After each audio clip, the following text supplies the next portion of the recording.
and justice for all. Okay, do I have a motion for consideration and approval of the minutes from the September 10th, 2025 meeting as presented, barring any errors or omissions? Danielle, thank you. Valerie, thank you. Oh, and there's Steph, great. All right, there's a motion and a second. Any discussion? All those in favor? Great, none opposed. I don't believe there are any adjustments to the agenda this evening, correct? Nope. Wonderful. So we will move on to item 6, which is good news and recognition, and we will welcome Moon back as our board rep this evening. And take it away. All right. I guess it's kind of been a very short, kind of start to the school year, so not a ton has been happening, but I guess so far, at the Southern Maine Classic for cross country, the girls won and the boys runner-up. So that was very good for the boys and girls team. And then tomorrow, actually, the student leadership group from Cooper High School is going on a field trip down to Portland to meet with other student leadership groups from Portland and Bangor. That's pretty cool. And then I guess right now we're kind of in the heat of college, and so for the junior class we have opportunities to meet with college representatives. So we're going to see schools from like University of Rhode Island and Southern Maine. And so it's just learning about the opportunities that they provide, which is really cool so far. And then we also have scholarship opportunities, like the Coca-Cola scholarship program. And so it's definitely quite cool to, I guess, kind of scary change, I guess, almost, but it's pretty cool. And then lastly, tonight, in honor of Theo for his life and raising awareness around mental health, the boys soccer team will be holding a moment of silence at today's game against Greeley. I actually just got a picture from the girls team. So the girls are also playing Greeley, and my understanding is that the Active Minds clubs in both schools got together and did something at both schools, which I thought was wonderful for Theo and his family and the senior class. So. All right, thank you, Moon. We will move on to public comment. I'm gonna go out on the limb here and say I think we don't have any public comment yet, but you never know. We do have another opportunity at the end of the agenda. So we will move on to item 8, which is report from the superintendent. Good evening, everybody. Can you hear me okay? So as I begin tonight, the first thing I'd like to do is acknowledge my predecessor, Jean Scarapa, who will be finishing up with RSU 5 by the end of the month, which is not that far away. Jean has been incredibly gracious to me in setting me up to be successful here. She's been giving me advice, she's been giving me support, she's been giving me her time and her presence, and she has been steadfast, thoughtful. I can't express my appreciation deeply enough, and I'm sure I speak for many people here. So Jean, if you're listening, thank you. Next thing I wanted to talk about are some new expenses that are coming up, that are not coming up, that are here with us right now in special education, and I want to make sure that the board is aware of these. We are paying for these right now through reserve accounts. These are based on specific student IEP needs and increased caseloads. We have had to take on a teacher of the deaf, and that's for 5 hours a week. We're also paying for 30 hours of speech language pathology, and this is due to increased student caseload. That is in addition to a one-to-one nurse that the board had approved the position to be hired, but we did not have a candidate, so we had to contract for that service. So in total, that's $247,200 that we're spending from the reserve account to meet these needs. And these, again, are for student needs, and these students, we presume, will be here with us for quite a while. And so as we look ahead to next year's budget, we'll have to take those needs into account and budget for them. I want to take a few moments to set the stage for Assistant Superintendent Mazzeo to talk about the transition to assume responsibility for providing special education services for early childhood that will become every district's responsibility by 2028. So, as you know, that also includes us, and what that means is, beginning at age 3, school districts are going to have to assume responsibility for providing child find and free appropriate public education or FAPE for 3 to 5-year-olds. Right now, that responsibility does not begin until age 5. It's going to have to include 3 and 4-year-olds by 2028. So that intersects, of course, with the pre-K structure that we already have. We do already have pre-K for 4-year-olds. As you know, we have half-day sessions in each of our elementary schools that go down that far in grade level. I am told that thinking behind the half-day structure originally was that it would serve twice as many kids, potentially. We have reason to believe, however, that actually the half-day structure may present a lot of barriers to families who really need full day because of their family lives. So, and it also has implications for this new responsibility that I mentioned to provide special education services for 3 and 4-year-olds. And I wanted to give an example of that. So, hypothetically, suppose that a 3-year-old came to our attention who lives in the district who may have delays in language and social emotional development. This is not an uncommon scenario. So if that student, for whom we are now obligated to provide special education services, were in a half-day program, that half-day program might have about 2.5 hours worth of instruction in it, but it also has snack, and it has nap time, and it has transitions. And if you have to add into that speech and language services or any other services, it's really hard to make all of that fit. And some children, to have their needs met, will need to be in the least restrictive environment possible, which may mean with a group of neurotypical peers.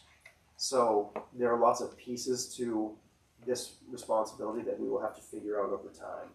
A full day setting, which we don't currently have, may provide longer and more consistent exposure to peers for practicing social skills or communication. It might have more time for embedded therapies, and it might just be, for some children, a more developmentally appropriate pace. So, as I mentioned, this is a state mandate for all districts to assume this responsibility by 2028 at the latest. Some districts have stepped into that responsibility earlier than others. There have been districts in York and Kittery that have already stepped into this early. We can take a look at what other districts have done and learn some lessons from that. Some of the things as we look at that we're seeing is that this is a huge responsibility for districts. It's something new and it takes dedicated leadership. So we will need to think about how to set up a leadership structure in our district as we assume that responsibility. We're going to need to think about the funding for this and where it comes from over time. As you will hear in greater detail tonight from Erica, in the beginning, the state offers support for a lot of things, but over time, that state support dwindles and it becomes our responsibility. And we need to figure out how we can be flexible to meet the needs of the kids and have this be integrated into our overall system in the most seamless way possible. We have decision points to make about when we join a cohort of districts that are implementing this. We have two options: next year or the year after, and by that time we're at 2028 and we would need to have started the work and be fully into it. For me, as I look at this right now, there's some important next steps that I want to bring to your attention. We are very much in the conceptual stage of this. I think my first step now is to bring this formally to the board as we are tonight, to make sure that it's on your radar. We have a lot of decisions to make over the next couple of years. You may remember a conversation I had with you just before I started work here about how data should provoke questions. So some of the questions that come to my mind as we look at this are, how will we make this work with our facilities? I don't know the answer to that yet. I don't suspect anybody does. We need to take a really good hard look at how our facilities could work and be adapted to meet this need. I would suggest that that calls for a facilities study. So that's one of the things we'll have to dig into over time. I still need more information about exactly what costs the state will cover and when that funding sort of tapers off. I have a big picture understanding of that now, but we are digging into this and we want to get you better answers for that. And I also want to lean into what other districts have done around this and gain from their experience and grow our wisdom from that. I believe we will need to form whatever road we take, we'll need a dedicated stakeholder group that will be able to weigh these options and make recommendations to you. And I also would like to give you an opportunity, multiple opportunities, but one starting tonight, to pose your own questions and to keep coming back to us for more information.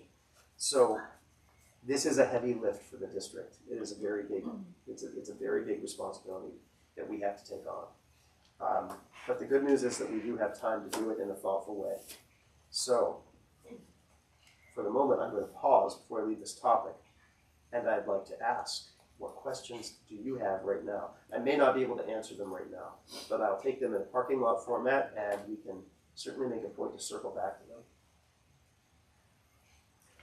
I'm wondering if it makes sense to hear the other presentation just so we don't preempt questions that are going to be answered, just because we didn't have this to review ahead of time to know what's coming. I mean, unless people have really high level questions. I guess the only question I had is around the math around how many years we have to do this, because my understanding is we have to be doing it by July 1/28. So we could start in July 1/26, we could start in July 1/27, or we could start in July 1/28. So there's sort of 3 start dates. Right. Not that I'm advocating to push it out to the very last minute, but that is an option. Those are the 3 years. There are different levels at which we can step into the work. There are lots of complexities to it. Erica has a presentation tonight that will answer that in more specific detail. But that is something we will have to figure out. There's different levels to step into it, which is the most advantageous for us. Right. I guess I'll say that the invitation for questions is not a momentary one. It's an ongoing one. If you don't ask now, you don't get to ask. No. So I think there are going to be a lot of questions, and I'm asking a lot of questions right now. So we're in the phase of educating ourselves, and we all need to do it purposefully now because it's time to think about what we're going to do and get this done.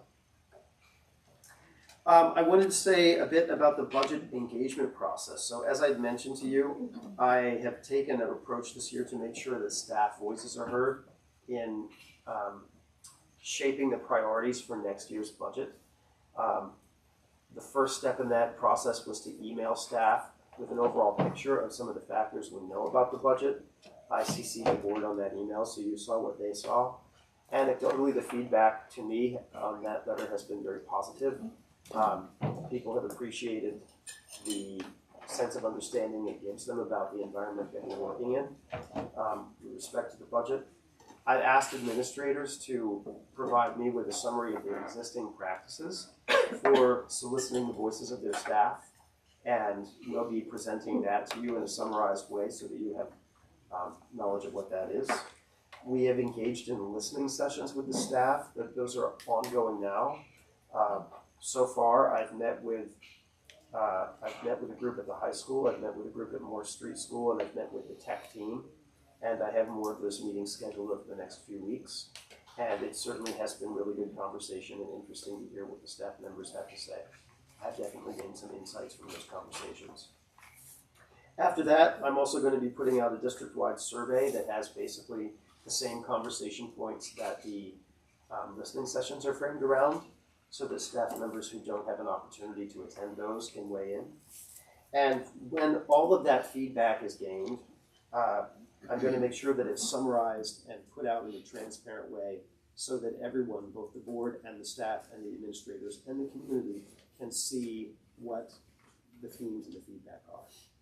I don't know where any of that goes in terms of putting the budget together, but I'm glad to at least have conversations going around that. I wanted to talk about strategic planning. So, as you know, our strategic planning process is also moving forward. We've partnered with the Great Schools Partnership. Right now, we are in the phase of gathering community feedback about our strategic plan. I thought I would take a minute to just repeat what that's about. We're at the stage of envisioning what our graduates will think, know, understand, and be able to do. We're developing the vision of a graduate, and that is the backwards planning point from which we would think about everything else that goes into the strategic plan, whether it's what we do with our buildings, what we do with our curriculum, what we do with our professional development, and on and on and on. So we have begun community listening sessions. We had the first one on Monday night at Pownell. There were, I think, 14, 15-ish participants from the community, really rich conversations. We have another one coming up this Thursday night at 6 o'clock at Durham Community School. We have one this coming Saturday at 10 a.m. at the Freeport Community Library. And we have one at Freeport High School on Tuesday the 30th at 6 p.m. These listening sessions are for anyone who lives in the community. And you can go to more than one. You don't have to live in Durham to go to the one in Durham. You don't have to live in Freeport to go to the ones in Freeport. The purpose and the hope is that they will be as inclusive and widely attended as possible. So please, if you're listening, I hope you'll make it a point to be involved in the process. And there is also a survey available on our website through which you can enter your feedback. I wanted to just close these remarks by saying that I am continuing to try to be visible in the schools. I had a really entertaining day in Durham Community School today when I was serving lunch and standing next to Mr. Pidden, and many of the kids had their minds blown by looking at me and Mr. Pidden right next to each other. And I had several comments saying, "Are you Mr. Pidden's father?" And at one point I did say, grabbed the microphone and introduced myself to 7th and 8th grade and said, "Yes, hello, I'm Tom Pidden. I'm Mr. Pidden's little brother." And there was a reaction. But anyway. Was it from Will? There was a reaction from Will as well. There were also some comments that we, such as like The Parent Trap, the movie The Parent Trap, with the American twin and the British twin. Anyway, it was good fun. I love seeing kids. I got to see every kid in Durham Community School today, serving lunch, so that was super. And I will close here. Thank you. Thank you. So the budget process comment about the district-wide survey, that's for staff, yes? You said that after the Yes. listening, it would be a Yes. district-wide survey? It's a staff survey. Okay, great. Just confirm. Thank you. All right. So we will move on to item 9, administrator reports. We will start with finance with Kelly. Good evening. Included in your packet is our first look at the revenues and expenditures spending for the July 1 through August 31 timeframe. Right now, we are about 15.8% collected. I just wanted, for those new board members, we actually collect our town assessments on a monthly basis. So we take the full amount that when you look at the budget documents, there's an amount that each of the member communities actually pays, but it's spread over a 12-month period. And state subsidy also comes in on a monthly basis. And then our expenditures on this report, it gives you a year-to-date column, which is actually funds that have been paid out. And then an encumbrance column, and the encumbrance column largely is mostly salaries and benefits that we're anticipating paying over the school year. Not to get too far in the weeds, but a teacher contract runs from September to August. And so this number is inclusive in why you see it seems lower on the year-to-date numbers, because annually we accrue teacher salaries that we pay over the summer, so we record that expense in June. And then in the months of July and August, we pay out those salaries for the teachers. So the encumbrance column includes that full 12-month period which will get paid out in July and August. But for accounting purposes, we record it as of June 30. So we're not underspending at this point. We're kind of on track for where we always have been, because really we're only paying year-round staff that in that year-to-date column. A lot of the ordering is done in the month of August. So when we see September's, that's when you'll see that we've paid for the majority of the supplies and stuff that have come in the preparation for school. So this is just an early look. Right now we are expended and encumbered about 81.3%. And there are no areas of concern at this time. One thing I will mention on here is that different from previous years, the capital projects fund is actually, we voted to work on some of the life safety items in that bucket.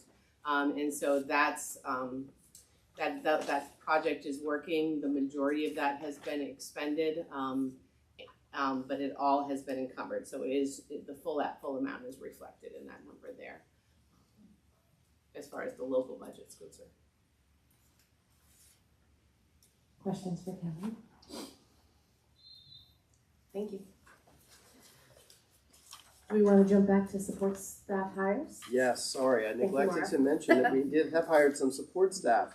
We've hired Peggy Hummel as a bus driver, Christine Lyons as a Freeport Middle School ed tech, Alyssa Hurling at Durham Community School as a .4 ed tech, and Julia Groschall at Durham Community School as a .6 ed tech.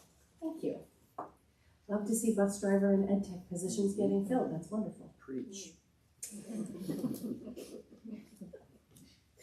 All right, so we are going to move on to our update on the Moore Street School and goal review with Principal Julie Nickerson.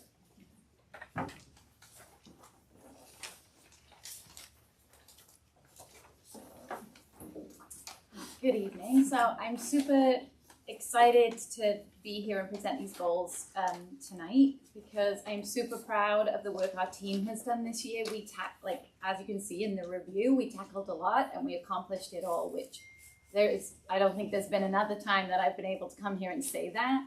There's often been distractions that have and sent us in different directions, but we really focused hard and kind of worked together, especially our leadership team, around leading PLCs to achieve our goals, really. So I'm going to walk you through the goals we set last year because we've set a foundation for work we'll continue this year. So data points change, but the goals effectively stay the same. And there are some places where we'll be lifting that work this year, but primarily the goals and the action steps will stay pretty similar. But I thought it might be worth just kind of anecdotally talking through how impactful the strategies we implemented have been.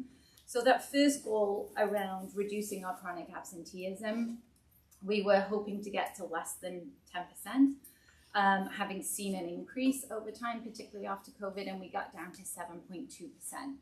And that was largely due to a very intentional effort to communicate hard with parents about how important it is that children are at school.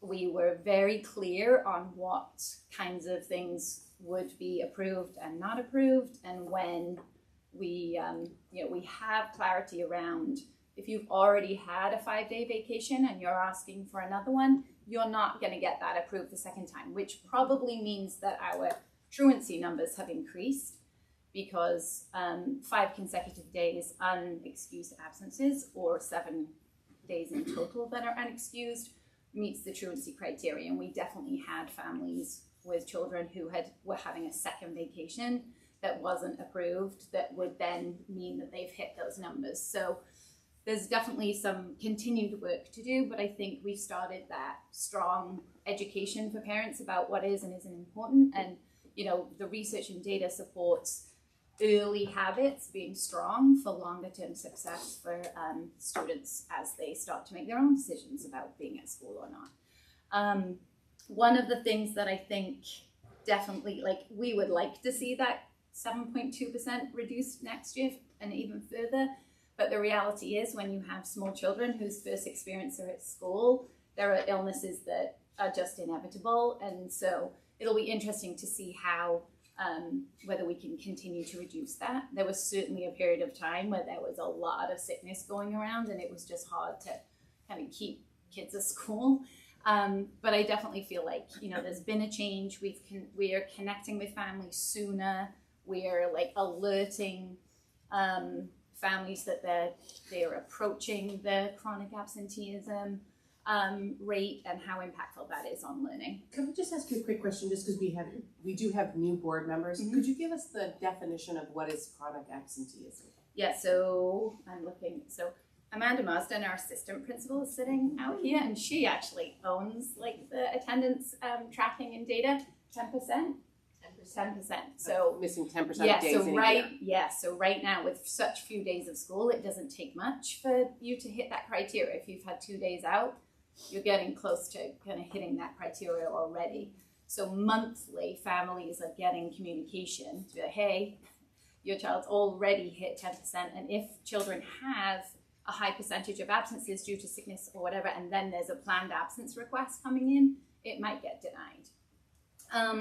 The other part to our attendance goal was so that, like, really thinking about increasing our ways families can engage, which leads into our second goal, just so that families feel better connected to the work we're doing and how important and what it is and what they may or may not value. So that was kind of dovetailed into our second goal, which was to increase our family engagement opportunities.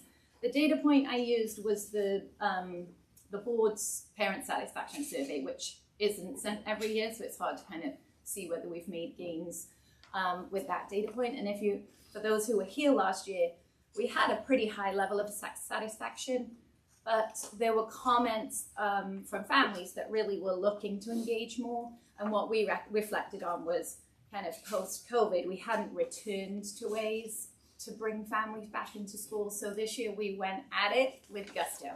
And we committed to a grade level opportunity every trimester, and also other like support staff offering different things and ways for families to connect. So our goal was to offer a wide array and then hopefully catch different types of families, different needs that families have. So our care team, we're offering just a very casual conversation during the day to just have parents who want to come in and just chat about how hard it is to raise children today and just things they might be puzzling with that we can either support or just facilitate a discussion where other parents are may or may not be feeling the same way. What ended up happening with that group, which was pretty cool, was new people to Freeport came to those. So they then were able to connect with each other, and who knows what, I know that phone numbers were exchanged and, you know, different connections kind of happened. And we led a couple of parent more like education nights, particularly around building resiliency, executive functioning skills, how to kind of support and promote those things at home, which build strong foundations for independent learners, which is what always our goal is. And then, as I said, each grade level opened their doors for a different experience or content where families could better understand the work we're doing in classrooms, as well as come and kind of share that experience at school with their child. So we had a lot of attendance. You know, there was just opportunities for families to come and experience a PE lesson, a library lesson, a STEM lesson, just to come and really be at school with their children. So you'll see in your packet kind of all of the things we offered across the year. And really that, like, to beforehand, we were really only doing the kind of open house at the beginning of the year, the parent conferences, like things that were typically kind of anchor our communication with families. The other part that dovetails with that is one of the things we've been really thinking about the types of information that teachers are communicating with families, so that we can better encourage families to support children, because what we're learning a lot about is that repeated practice is super important for long-term gains in children holding their academic success. And so if families can engage in that practice at home, the likelihood of them carrying kind of benchmark scores that they end up with across the summer and sustaining for a really solid result is much higher. And the feedback suggested that those were definitely a place that parents felt was super useful. So then our third goal has been a consistent goal for us around kind of growing and increasing our data, which is always what we're trying to do. We want to get all of our students to the expected benchmarks at the end of each year. And one thing we've really talked about as a team is, not trying to prevent the gap from the get-go. The gap, if you can close the gap in pre-K, the knock-on doesn't happen. And so we're really thinking about, and what we've talked about and things you'll see in our data is sometimes we lose ground going into second grade. The complexity of learning in second grade is so much greater. And we've had a lot of conversation at school this past year around, we cannot second grade teachers have complex work to do already. We can't also have them have to catch up the ground that was lost prior. So we're building on lots of different things. We're really thinking about keeping our expectations high for all learners. And once we believe children believe they can too. So it's really thinking about reaching beyond. Like, one thing we have talked a lot about, particularly in reading and math, we have benchmarks for the end of the year in reading, but the reality is, if you're not actually reading at that reading level in maybe February, you will not be solid at the end of the year. So we've really tried to kind of raise our expectations of where we hope children to be working and practicing, which has had great results in particularly our reading data. One of the other pieces that we did that is something we'll be building on more this year is we focused hard on our habits of work. And one thing we had seen prior to doing this was a lot of kind of passive learning in terms of children kind of being entertained by their teacher in some ways. And so we refocused on habits of work and using 4-star rubrics. So essentially, the goal is that 3 is kind of meeting the expectation. This is what it looks like to be an engaged learner. What is your job?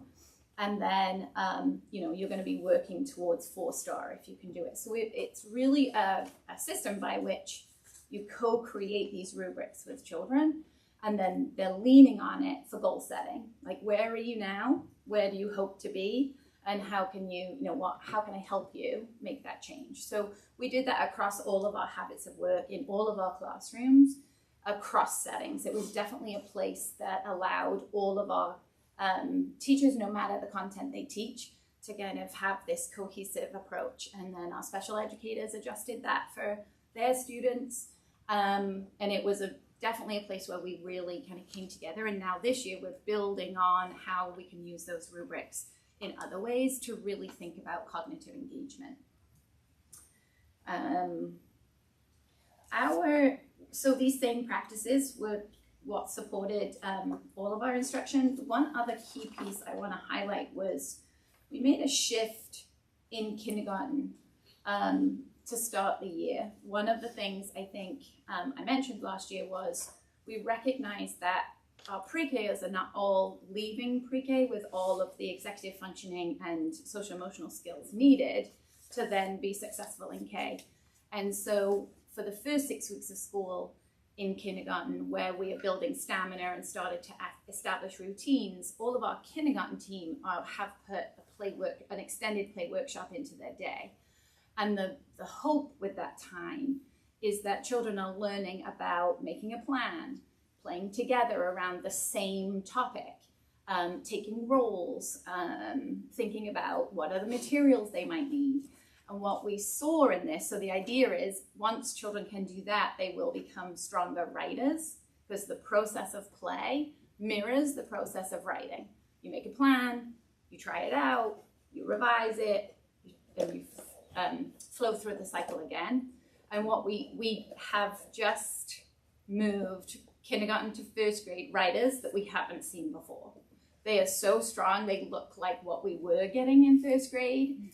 And we have a data point of 1. So it's like, was that a direct result? I think so, but we'll have to see as we continue to have that practice. It's certainly helped with early kind of social emotional things that teachers can coach into as they see things arise. So the model replicates the workshop that we do for literacy and math. So there is some foundational work that also is beneficial there. And then the teachers would think about a mini lesson depending on what they observe, and then they'll go to their stations to play. So our math data, we managed to meet our goal in our reading data, so increased by 5% with our benchmark in both data points that I had highlighted.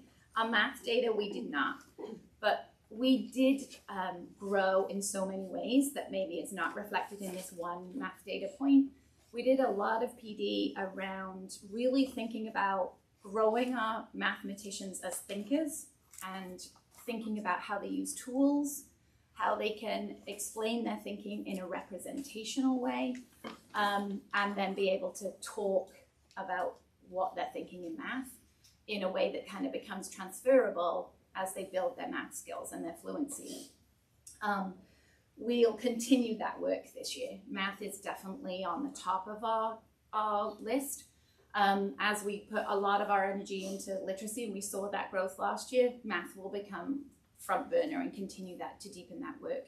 We've already had a professional development day district-wide for pre-K2 math, and then there's another one upcoming pretty soon to kind of build on just deepening teachers' understanding of the math progression at the early grades.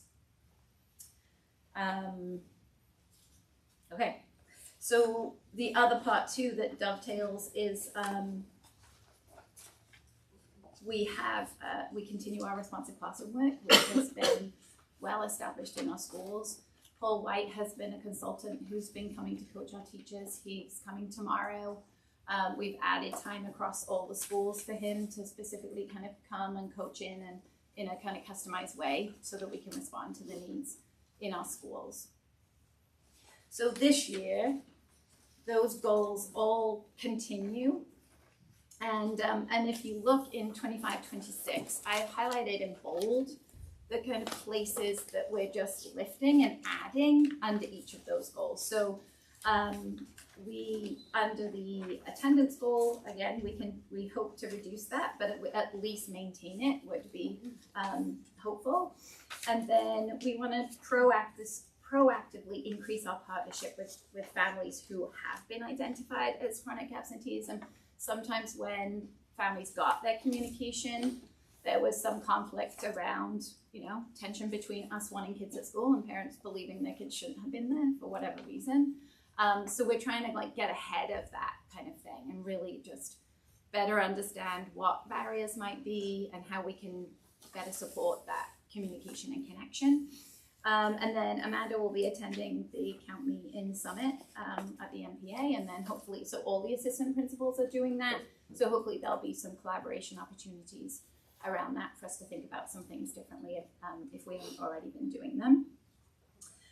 We'll continue our family connection work because we felt like it was so successful. One of the things that I recognized in the survey that we sent and the comments that we received was just in general, there is a recognition that we're not going to please everybody. It's not going to suit everybody's schedule, and we recognize that. But I think continuing to offer lots of opportunity means that we're going to satisfy many people across the board, so that hopefully we continue to engage lots of people. The other thing that we're thinking about and exploring is just different ways to engage parents as part of our team in decision-making ways. So we haven't really kind of dug into this yet, but it's a curiosity that we want to explore. And just, we've had parents engage in interview teams sometimes, but not all the time. We've had parents engage in certain things like as we, it's a while ago now, but as we developed the playground, parents were very much involved in that process and things. But we're just going to explore ways that we can kind of bring parents to the table versus just engaging with it with their students. And then the other things are in the data, in the academic data ones, is just expanding on and continuing the work we've already done. And you'll see a thread where it's kind of specific to increase math. Within that, the professional development is focused there. And then we're building on those 4-star rubrics that I had already talked about. Our PLCs have been phenomenal. So that's our professional learning communities, where our teams meet weekly to really just focus on instruction and student learning. And as this leans on Hattie's research, which is actually the foundation for all of this work, and really thinking about knowing their impact. So at those meetings, teachers are bringing either student work to analyze and collaborate around, or they might be bringing a puzzle, a practice where they're not sure about something and a colleague might help. They might bring a video of something of themselves teaching for feedback from their colleagues. They might plan together and really unpack things, really thinking with a lens of, our learners who might need to grow more than a year, which is always a challenge. So that's kind of work that our PLCs will be deepening. And we've already started, we had our team leaders observe each other to kind of grow their practice across our school. And then the other place we're focusing is really thinking about, because we're getting much closer with our data to the 80%, so effective tier 1 instruction should grow 80% of our kiddos or more, we hope for. And we're getting closer to that mark. And so we're thinking about ways to dig a little deeper into the students who struggle or are further behind need to grow more than a year in a year. So how are we setting goals that feel realistic to make that extra accelerated movement for those students? So those are the kind of ways we're focusing and hoping to grow more of our learners. Questions for me? Are high school parents allowed to come to the K2 about how it's hard to be a parent? Sure. Thank you, Julie. Questions for Julie? It's a lot.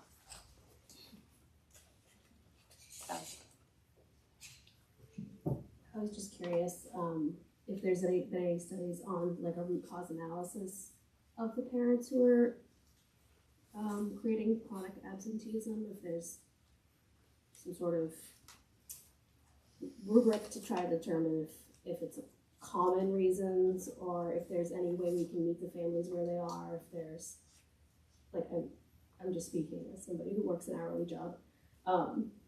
Sometimes it's hard to get that vacation time during school vacation, and so you're getting that vacation time in off-peak hours because everybody wants those weeks. So I'm just wondering if there's been any studies on if that's the reason or if there are any other reasons, what we could do to try to meet those families where they are. We haven't done necessarily a deep analysis, but there's definitely there's some patterns. Like I said, like your first vacation won't get approved. Like we acknowledge that there are some families who that's the only time they can go and take it. But your second one, maybe could you we'll adjust and have those conversations. There's a variety of patterns. I think it shifts depending. There's a lot of variables that play in. That's why we're just trying to think about different ways to connect and find out from individuals. And our numbers are way lower. Like our list is much smaller, so it's easier to kind of engage at a more personal level with some of those families. Can you remind us what the pre-COVID numbers were for chronic absenteeism? So I had a feeling you'd ask this, and I was like, so predictable. I don't have time to go find that number. I think they were not that low, not as low as 7.2%. Do you have it? Okay, we will wait. Pre-COVID? Yeah.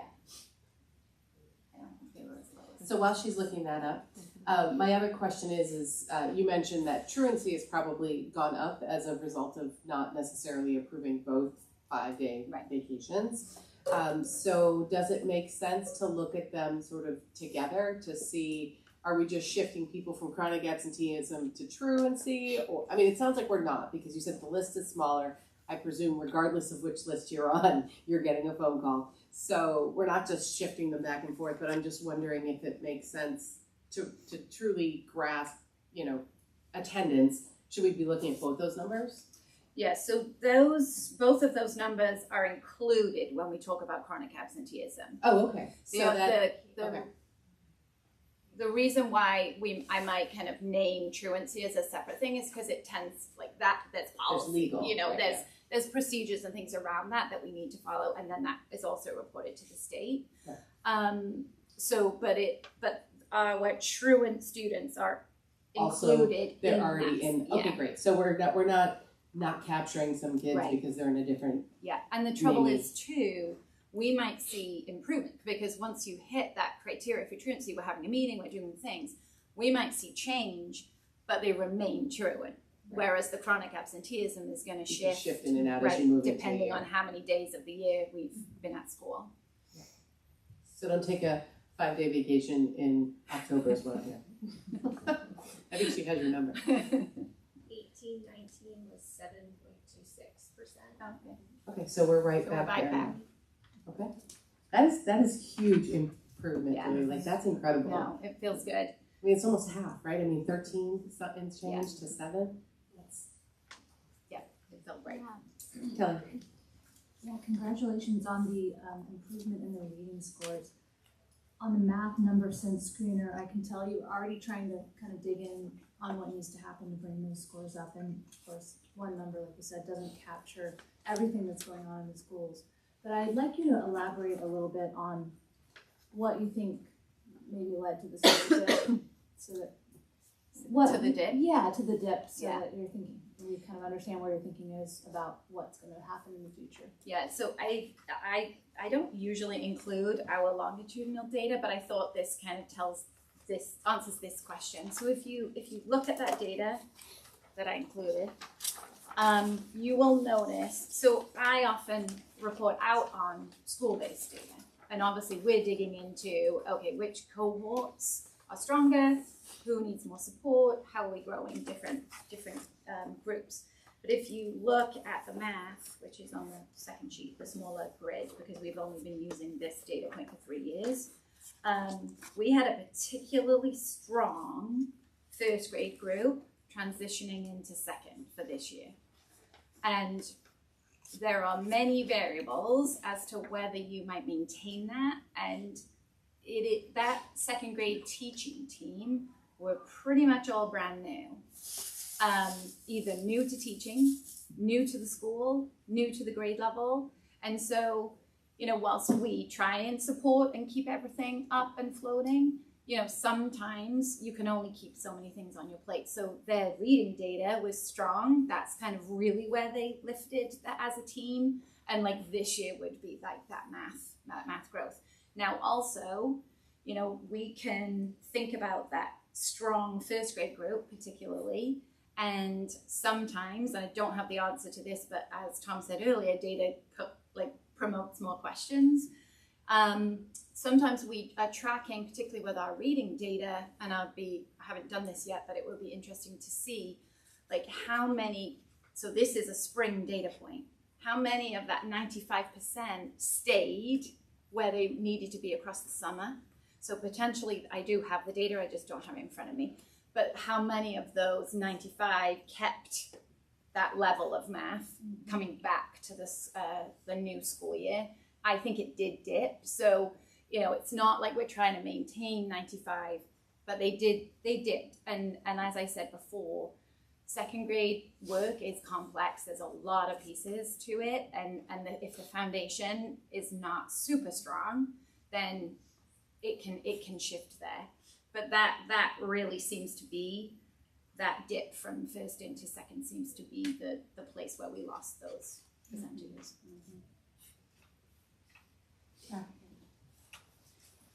Thank you for this and congrats on reaching all of those goals. I love to see that you have utilized video and other observation strategies to provide peer feedback. Is there any other sort of mentoring opportunities for the teachers? specific to math that they can take advantage of in district or out of district? Yeah, so we have in-school strategists, and now we used to have literacy and math strategists separate. Now we have instructional strategists. The decision for that was for many reasons, one of which is when you have new teachers, they're getting feedback from a lot of people. So they're getting feedback from admin, they're getting feedback from their mentors. So they do have new to teaching, new to district, have mentors. And then they're getting feedback from, at that time, a math strategist and a literacy strategist. So it's a lot of who am I supposed to be pleasing today? So we kind of consolidated that support into an instructional strategist. So that's kind of a mentorship too. We prioritize people in different ways for different reasons. But that's our work. We know, like generally, primary teachers will lean literacy. Like that will be a favorite normally. And so we're trying to kind of really think about ways we may be giving inadvertent messages to kids about math without even thinking about it. So quiet time is a practice at our school, and oftentimes the choices are read, rest, or draw or write. So now we're like, oh, math needs to be a choice at that time too, just like these, let's up the kind of interest level and how we value math as a school and adults and things like that. I know that's a small kind of piece, but those are the kinds of conversations we're having. So I feel like one of our goals also was about building collective efficacy. So that means, you know, teachers working together as a whole team, sharing responsibility for all kids and, you know, celebrating that together. And I think that is something we've really strengthened. So when we think about mentors, teams of teachers are mentoring each other all the time. You know, we're trying to encourage, we have certain, you know, some people do it more than others, but there is a culture growing in our school of teachers just walking into each other's room and being okay with it. And we're valuing that and promoting that as something we are interested in. And there's just conversations all the time happening around, you know, how we can do better. Other questions for Julie? Thank you. Thanks. All right, so we will move to our next administrator report. We have the CDS update, which Tom alluded to. There we go.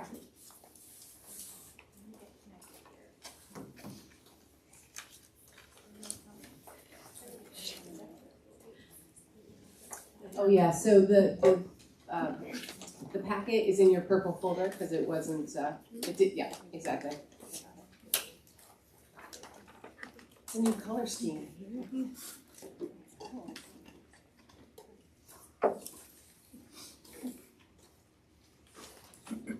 Yeah, are you gonna project up there? Yeah, I'll do that as well as you've got the deck. We need to lower those front lights.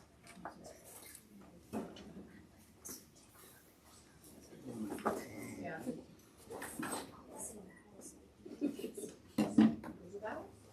No, it's over there.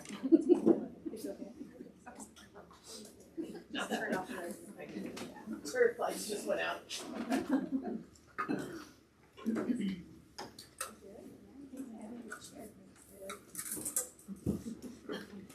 So good evening, everyone. I'm Erica Mateo, Assistant Superintendent. My colleagues Julie Nickerson and Ted Dalton will introduce themselves a little bit more later in the presentation, but as you requested in the last meeting, we are sharing with you, and per Tom's briefing earlier in his report, some information regarding our necessary response to programming for early childhood education. So that's what we're presenting for you this evening, and I wanted to just start with kind of a purpose statement for our work that we've dug into this presentation for you tonight. Presentation's intended to briefly define what is required, outline our options to meet the requirements, and offer preliminary information about funding options involved in assuming this responsibility to identify and serve 3 to 5-year-old students with special needs in 2028 from Child Development Services. So this is coming to us from CDS.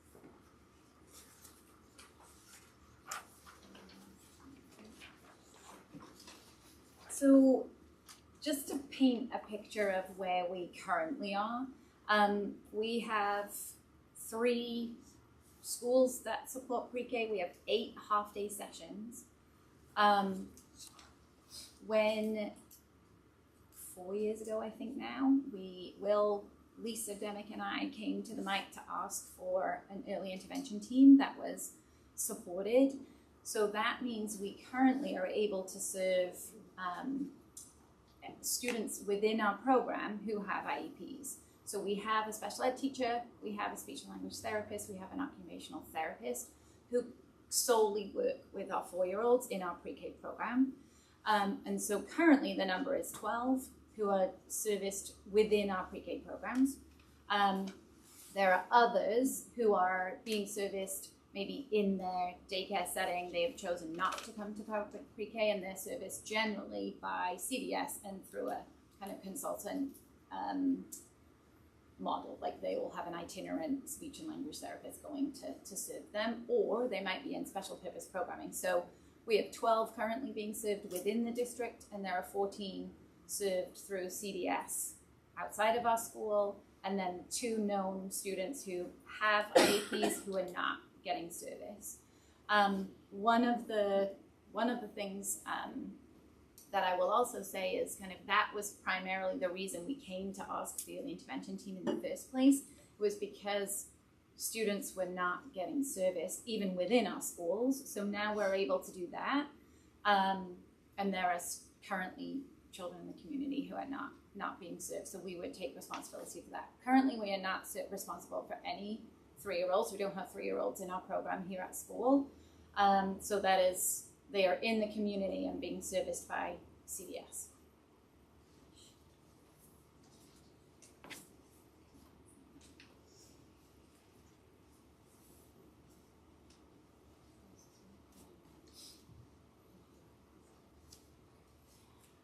So just to offer you the mandate specifically, I won't read the whole legal section that comes after, but to summarize, on July 1st, 2028, on July 1st, 2028, RSU 5 will be responsible for the identification and provision of special education services to young learners aged 3 to 5, which is not currently in our scope of responsibility.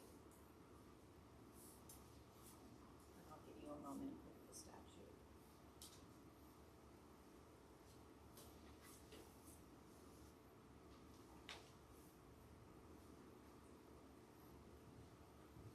Okay, so I'll introduce my colleague Ted, and he can introduce himself in more detail regarding our options. Hi, my name is Ted Dalton. As Erica said, I'm early childhood special education coordinator with a couple other schools, and I came here to roll up some sleeves with this team to look at what can be done. Clearly, there's some great things already happening in pre-K. In addition to what Julie has already outlined, I think it's really important to know that we're doing a lot of work to meet in the middle between gen ed and special ed. We're doing some tier work, working in the summers with the community, getting kids just to know, and families to know what's available. So there's a lot going on here. It's a great foundation. And there is, like there are for all districts, there's a big lift for July 1st, 2028. There's a lot in there. And there's a few, for next year, there's a few paths, a few options for people in districts to use to get to your goal, which is, you want the wheels on the bus to get rolling July 1st, 2028. There's some ways to build the bus right now. So first option is that the district could assume responsibility for child find and providing special education services, free and appropriate public education to all 3 to 5-year-olds living and residing in the district limits. Then I'll go into a bit more about that, but I want to outline, there's a second option to do the same thing, but only do that with 4 to 5 year olds. The third option is to kind of start where you are, use what you have, which is really good, and do what you can without any support from the state. So back to the support for next year. The state offers some significant financial and technical assistance to districts that want to sign on. It's through an early adopter program. Started 2 years ago, but currently this year they're in the second cohort. So starting in September 2026, and there's a detail between July and September that I won't get into yet. It starts the third cohort. And the DOE is working with people now, with districts now, to talk about options for cohort 3 entry. There needs to be a commitment at some point within the next few months from a district if they want to join. So just have that background knowledge. The financial incentive comes in 3 buckets. There's a per pupil budget allocation, and it's based on the child count quarterly. So, and it's paid quarterly. So the real benefit of that is you're going to be able to build a budget through an individual contract with the DOE that best serves your students, and you'll get 100% funding for whatever budget that you agree to with this. And that, so through that, usually that's the big cost of staff, materials, supplies, equipment. These are some things that other districts have had paid for. There are examples of budgets. I didn't bring them here, it's pretty grainy, but it's really important to know that other districts have done this, are doing this, and it's also very individualized to each district. So, you know, RSU 5 is going to work on a contract under this funding formula that would meet their specific need. So that's one option.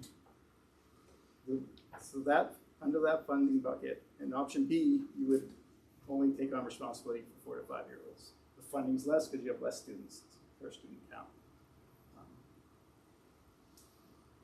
The second important funding bucket is the high allocation cost. So you've already got a per pupil cost, which is worked into a budget that you agreed upon. If a student, for some reason, with really high needs either moves in or required one, a student that you already have requires more, that money is paid for. Whatever increase you have is paid for. If you have students move in between let's say between October 1st and January 1st, since you have an account on January 1st, that number goes up. So students go up, funding goes up.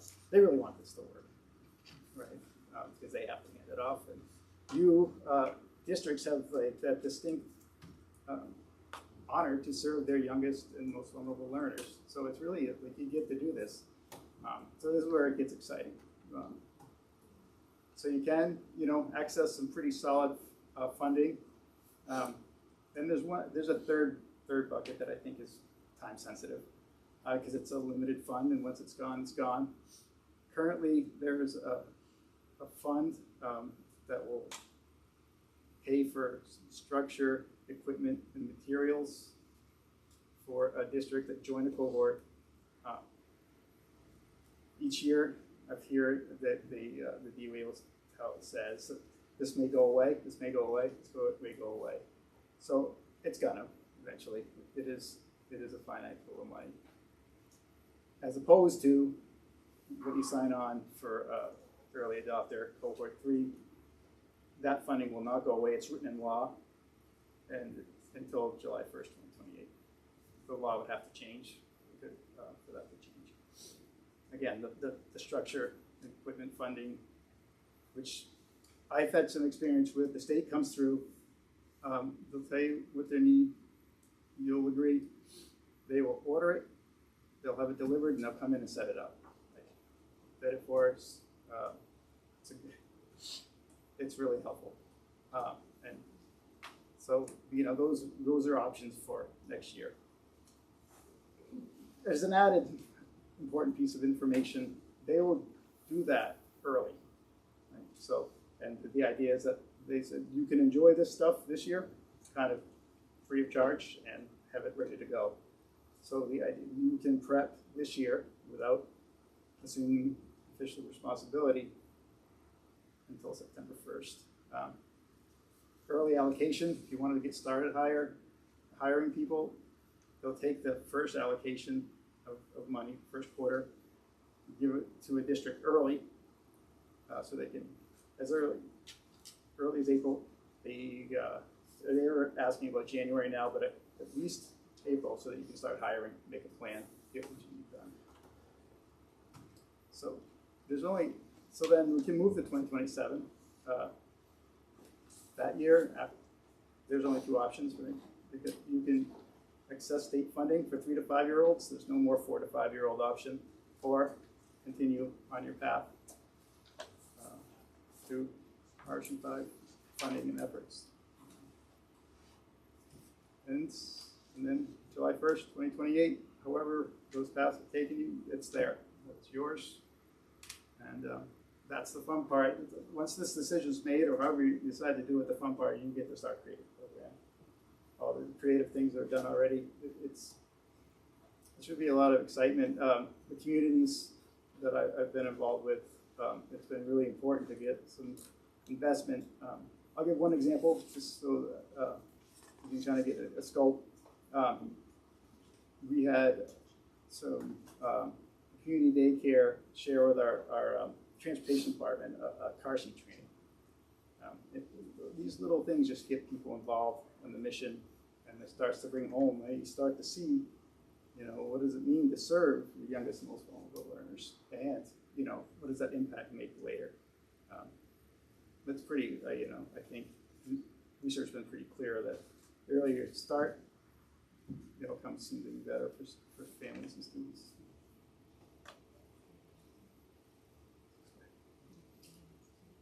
Oh, sure. Yeah. This is the set of 2026. So the ones that I outlined in the first, these next 3 slides kind of outline what I was already just talking about, really. So this is the first option. The second option, we just talked about all that. So I think maybe at some point they'll have questions for somebody.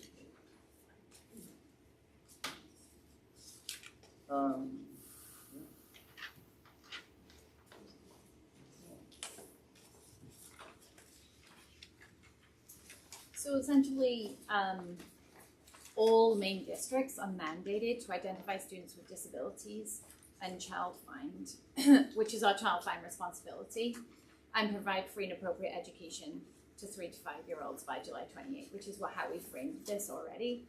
So this will be a piece that is something for us to really think about. Right now, we screen, which meets kind of our child find responsibility, children who are coming to us. So people who are deciding to come to our pre-K, we're screening them, and then we might refer them to special education at that time if there's a need that's flagged. And then currently, CDS are responsible for doing the evaluations and following that process through. So once we expand, or as we grow, we're going to need to literally find children who might not have been funneling through our schools, and we'll have greater responsibility around that. So that kind of process we're going to need to think about differently. That will all be part of kind of how this decision goes, because really right now we screen our 4-year-olds in February and March before the upcoming school year. So we're really thinking about 2-year-olds to get ahead of the 3-year-old piece. So there's like a really big scope as to where this kind of is going to take us. Yeah, so this chart just really explains that there is a requirement also, so another layer to this is that it isn't necessarily just taking responsibility for the special education part. Special education is a layer that adds on to a general education program. So children who need time with typically developing peers need a general education program to be able to spend that time. Right now, our programming is fully inclusive, and anyone with an IEP is fully in our 4-year-old program. And so the expectation is that a 4-year-old program is at least 9 hours a week. Currently, we have more hours than that. But then for a 3-year-old program, 6 hours a week. But that will be the same across those 3 years.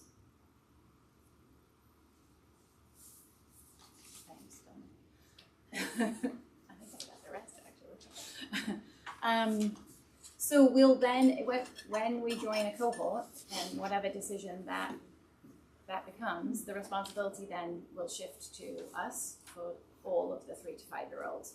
And again, just so that there's an understanding, there's pieces that we do, but we don't do it all. So in our K-12 special ed, we are responsible for all the paperwork, all the assessments, all the evaluations, all those pieces. So this will mean we're taking all of that from CDS. Right now, we provide service, but we are not doing all that administration part.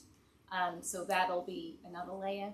We'll be legally responsible for all the complaints and anything that comes on the backside of any lack of provision, which currently it's easy to say, oh, CDS, it's that will be our responsibility.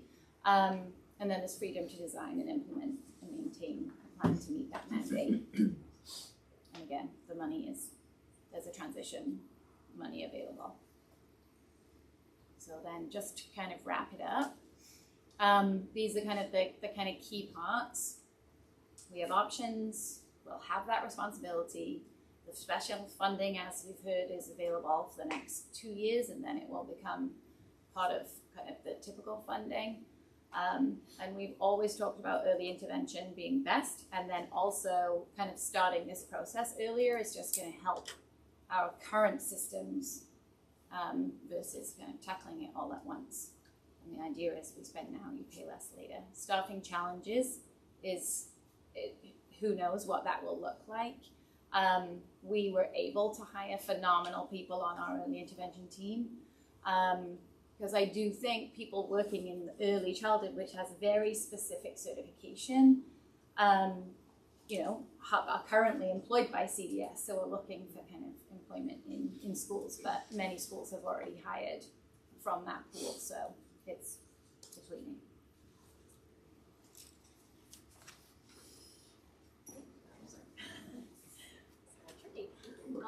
Just your last 2 slides are a series of definitions, so some of this terminology might be new to us or to reference back.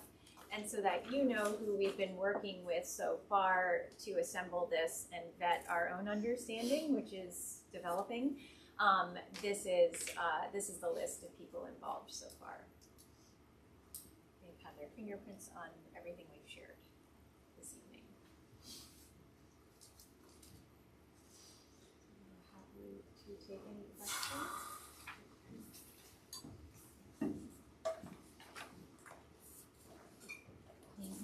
I'm just wondering in terms of size, is it just like the other grades, whoever registers, that's the number, or is it similar to how we do pre-K now and that there's a maximum?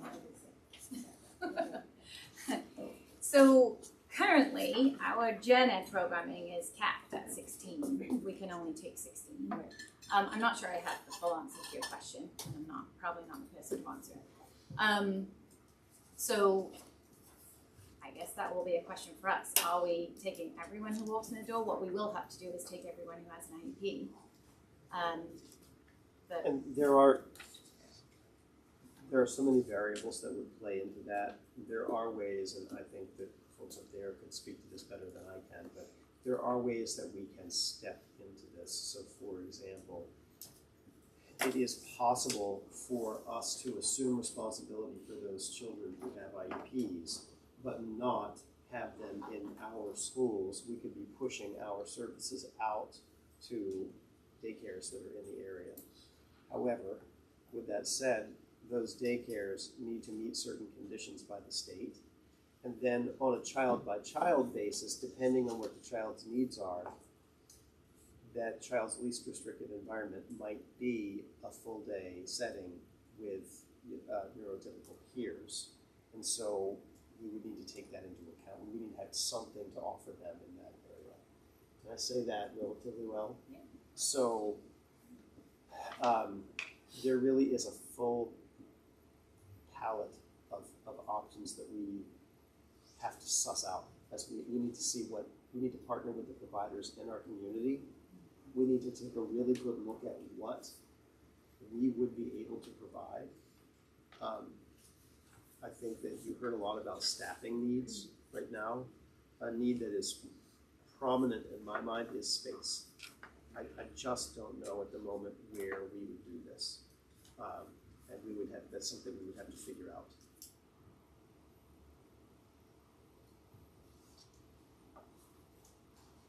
Can I ask? Oh, yeah. So my understanding is by beginning this implementation sooner, we would be entitled to more money from the state. But the downside to that is that we may not actually have the time to put together an actual plan with the infrastructure and the staffing and everything that we need to make this happen smoothly. So that's the struggle or the challenge, I should say. I would say that at this point, we have a year, essentially, and that the state has expressed confidence that they can support us in arriving there ready as other districts have. We have access currently, as of this week, to the SYNC network, which is the CDS network that shows us who is coming to us and who has been identified. So we have all of the information about what is the current level of need. That said, it wouldn't be a light lift, and we would need, I think Tom spoke to the, Superintendent Gray spoke to the need for some administrative oversight specific to this programming level. I don't know if that the question. So did I hear you say that we would need to commit to option one in relative short order though? Yeah, and Yeah, I think February is when they'd ask for the latest for commitment. So we would have to have the primarily the space question, as well as the funding questions nailed down and confident that we can do this. Let's call it 3 months, October, November, December, 4 months, January. Yep. My experience is they'll let you go a little later, but that's their stated deadline. Right, so this is July 1, kids show up, right? So yeah, so you would assume responsibility on September 1st. They've decided they'll keep them through the summer program. I think that actually that the most immediate need would be staffing and the oversight of the program. Because with space, not that I'm sitting here recommending any particular action at the moment, but there are sort of the long-term and the short-term solutions. So a short-term solution could be, we join a cohort for that year. We have administrative and clerical support. We have staff ready to be pushed into the kids where they already are in the community, but we may not be ready to bring all of those kids into our facilities yet. And we may have to think about that part more long-term. So it's responsibility, not actual services in our schools. That's what we're talking about. and it can be a mixed model. Yeah, I think Right, that's so we could we can delivery. support this many, but not everybody, so we could. Yeah. I will say that, just to tag on to that question if I could, that you have a year to prepare to do that work, then it starts. So that there's a lot of technical assistance that helps. It's really hard to well, actually I'm overstepping here. I'm gonna back off that. I clearly have an opinion. No. I agree.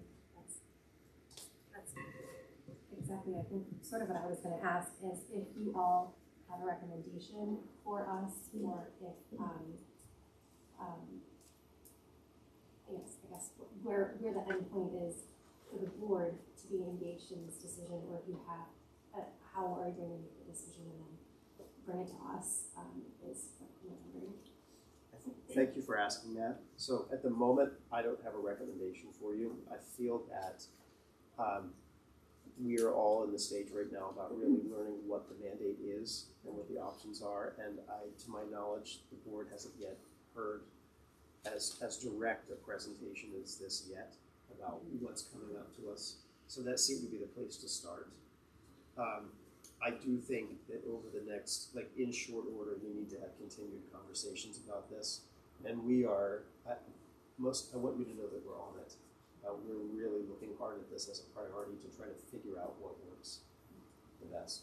Thank you. I really appreciate that. This presentation was really, really helpful, I think, in laying out those options. So thank you so much. So option B for next year, is that essentially what we're doing now, but basically taking that ownership piece away from CDS, right? If we're already providing services to the 4 and 5-year-olds we have, right? Yeah, I think, so when you saw that chart, we're doing 12 of the students out of 28, so we would then be responsible for those 14 and finding these 2 that aren't served yet. There may be some increased child fine. And we have 15 kids in referrals, so we would be responsible to do what we're doing now with an increased amount of right. only 4 to 5-year-olds. Yeah, I'm sorry, I didn't ask my question correctly. So in terms of the services we're providing to the current 4 and 5-year-olds that are in our school, this is essentially an expansion of that same program, right? We take over the ownership for all the kids. Presumably, they might not all still come, depending on their circumstances and daycare options. And I mean, I know I lived in district, but my kids went to daycare out of district because there wasn't an option in town, so I couldn't have sent them even if I wanted to, for that reason, right? So, but in terms of kind of the services we're delivering, that's what our early intervention team is doing now. I'll just add yes and, right? So that partially, there is a population of children with special needs who we're not serving.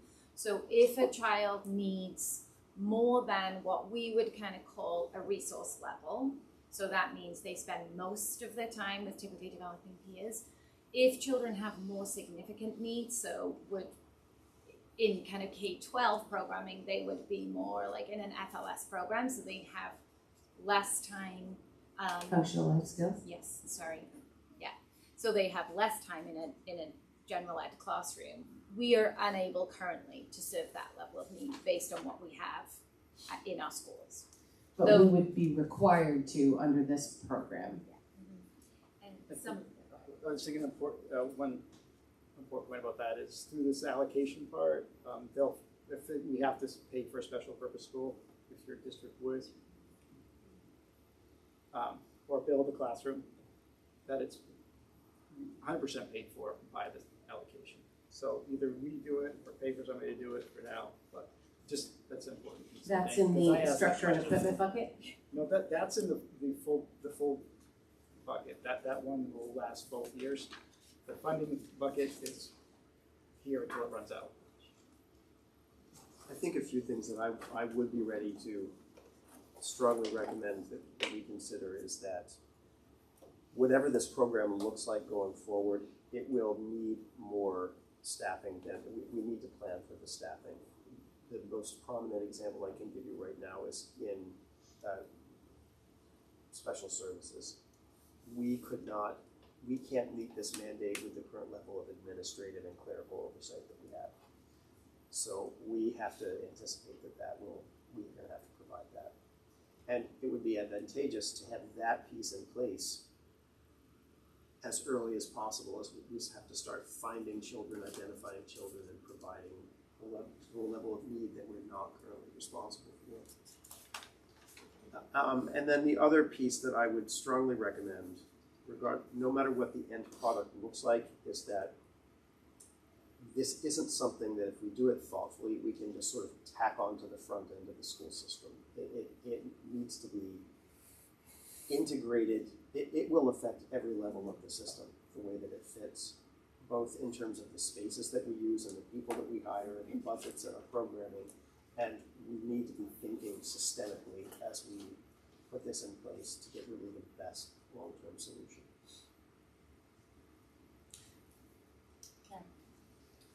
I'm wondering if you can speak more about what that administrative role would look like. Would that be in the director? Would that be a special ed program coordinator? What Off the top of my head, it would be either an early childhood program coordinator who would be nestled in the Alicia's formal title is Director of Special Services, I believe, or Director of Instructional Support. I can't remember exactly the words that we use here, but it would be working with Alicia. It could be framed as an assistant who had primary responsibility for early childhood.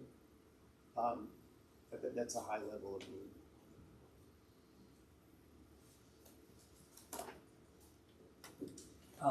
Thank you so much for that presentation. It was, and I want to preface it by saying it was super clear, and I really appreciate how well organized it was, and I was able to follow it. So everything else is just my brain trying to catch up. If we're not going to do this, just to be clear, but if the board were tonight to say, like, absolutely, we want to go with option A, 26, 27, what does that mean? Like, what does that mean in terms of how that impacts the conversations about the budget cycle? What does that mean in terms of how much we can know now in terms of money that we'll be able to get from the state? Like, just what is that? I just can't wrap my head around, like, what that really means. So that I can speak to that small piece just through experience with our district. So what happens next would happen if you decide to do that. You'll sit down with the financial team at the state, and they'll run down what you have for an allocation and your proposed budget. So you'll say, this is what we need, and they'll say, okay, usually, there'll be some back and forth. And then Is there they'll tell no you for when. just saying okay to whatever we need? It's close. There's actually an MOU component that gets negotiated between the district and the state, and our legal counsel would be involved in that arrangement as well. So there's a financial. You should know that although there is significant state financial support for the setup end of this, after 2028, that support is gone and the cost becomes ours. And we receive funding at the level of EPS reimbursement, which is about 25% of the group cost. So, full disclosure, after 2028, this is going to be a driver of our budget. So that 100% number is a big one for this district in particular. So that's 75% for 2 years that you're getting that you wouldn't in 2028. Yeah. You didn't. I think the big limiting factors right now, Colin, and others feel free to chime in. I don't know where we would house this right now, and our spaces are tight, and we're going to have to get really creative and very deliberate about how we tackle that. And I don't know how much time it takes us to make a good decision around that.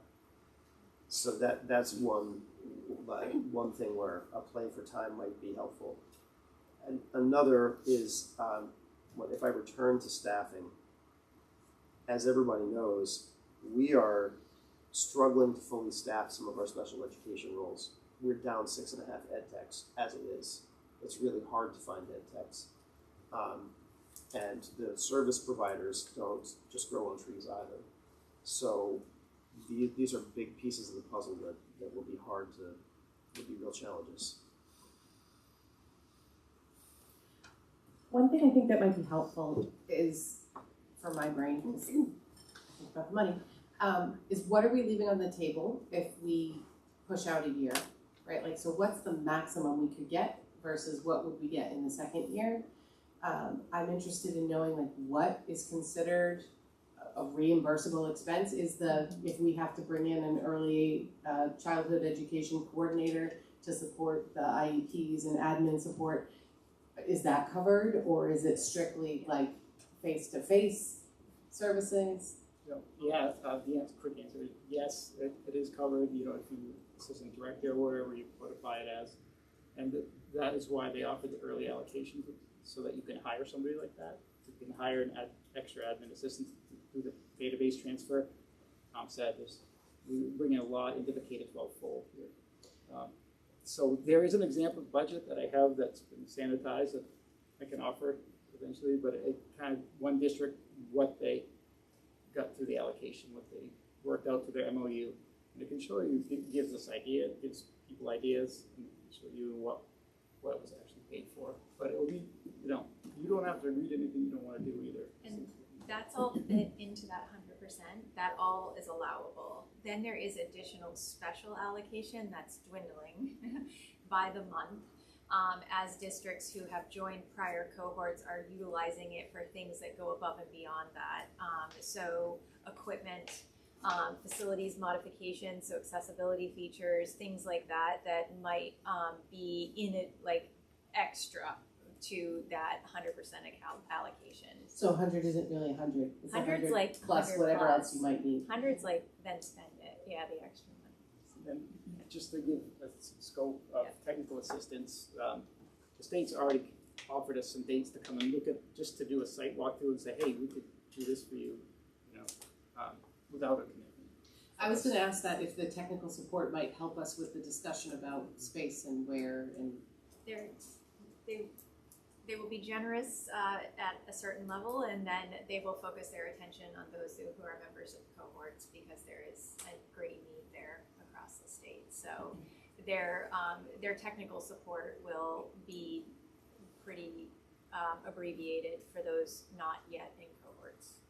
And does that 100% in 26-27 drop to a lower percent in 27-28? No, it's 100 up until if we join. Okay, so we don't leave any money on the table pushing it a year. But we do have to go 3 to 5 in the second year. We can't, Right. the 4 to 5 step is gone. And the extra Yes. money could be gone. Yeah. Right, Yes. probably. And So- people who we would want to hire might have already been snagged Right. up. Yeah. So with the sanitized sample budget that you mentioned, presumably there's some heavier lift in the initial years of starting programs like this, like startup costs, capital expenditures. Yep. Which of that is in the 100%? Which of that is in the extra bucket? And do you know like a percentage of how much you're spending in the initial years versus later years? I do not. Thank you. I'm not sure that's transferable between districts. Yeah. Because it's based on student count. So within a year, you're gonna have changes. Because between quarters, kids move in, more kids are identified. There's 15 in referral right now. Some of those are 3-year-olds. I guess just to make sure I'm asking the question clearly, like in terms of maybe like infrastructure, right? So presumably there's going to be some costs that are related to just getting facilities up and running, period. Would that be in the 100% or would that be in the extra money if there's some available? To some extent, both. Yeah, so physical, I think one way is pretty close. So if it's physical, it's probably the special allocation. If it's infrastructure, staffing patterns, that would be 100%. Like the one-offs versus the equipment that stays fixed in the classroom, those kinds of things are in the more the 100% range, and then the additional, the one-offs are in that additional funding for readiness. Yeah, I guess just on the space side of it, I guess I've got a couple of questions around that. One is, don't tell Jen that this is an idea, but like if we moved the high school out of the high school into like all of the vacant store fronts in downtown Freeport, and therefore had this building available. To fill a 3-year-old. To fill with 3-year-olds, yes, exactly. So it's fun.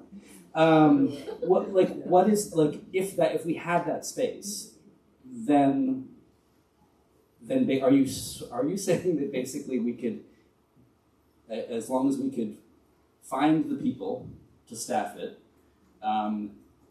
we could get a lot. Basically, all of the funds necessary to get this space tricked out for those, for the 3 and 5 year olds, we wouldn't have to add anything else to the budget for next fiscal year. Is that accurate? No. Great. I'm not Perfect. comfortable saying that. Well, then what? Yeah. That's okay. Then what's so missing? if you've already, if they, for instance, you walk through the kindergarten classrooms in the States, say, oh, we could offer you some of this smaller furniture if you're going to have 3-year-olds rotating through.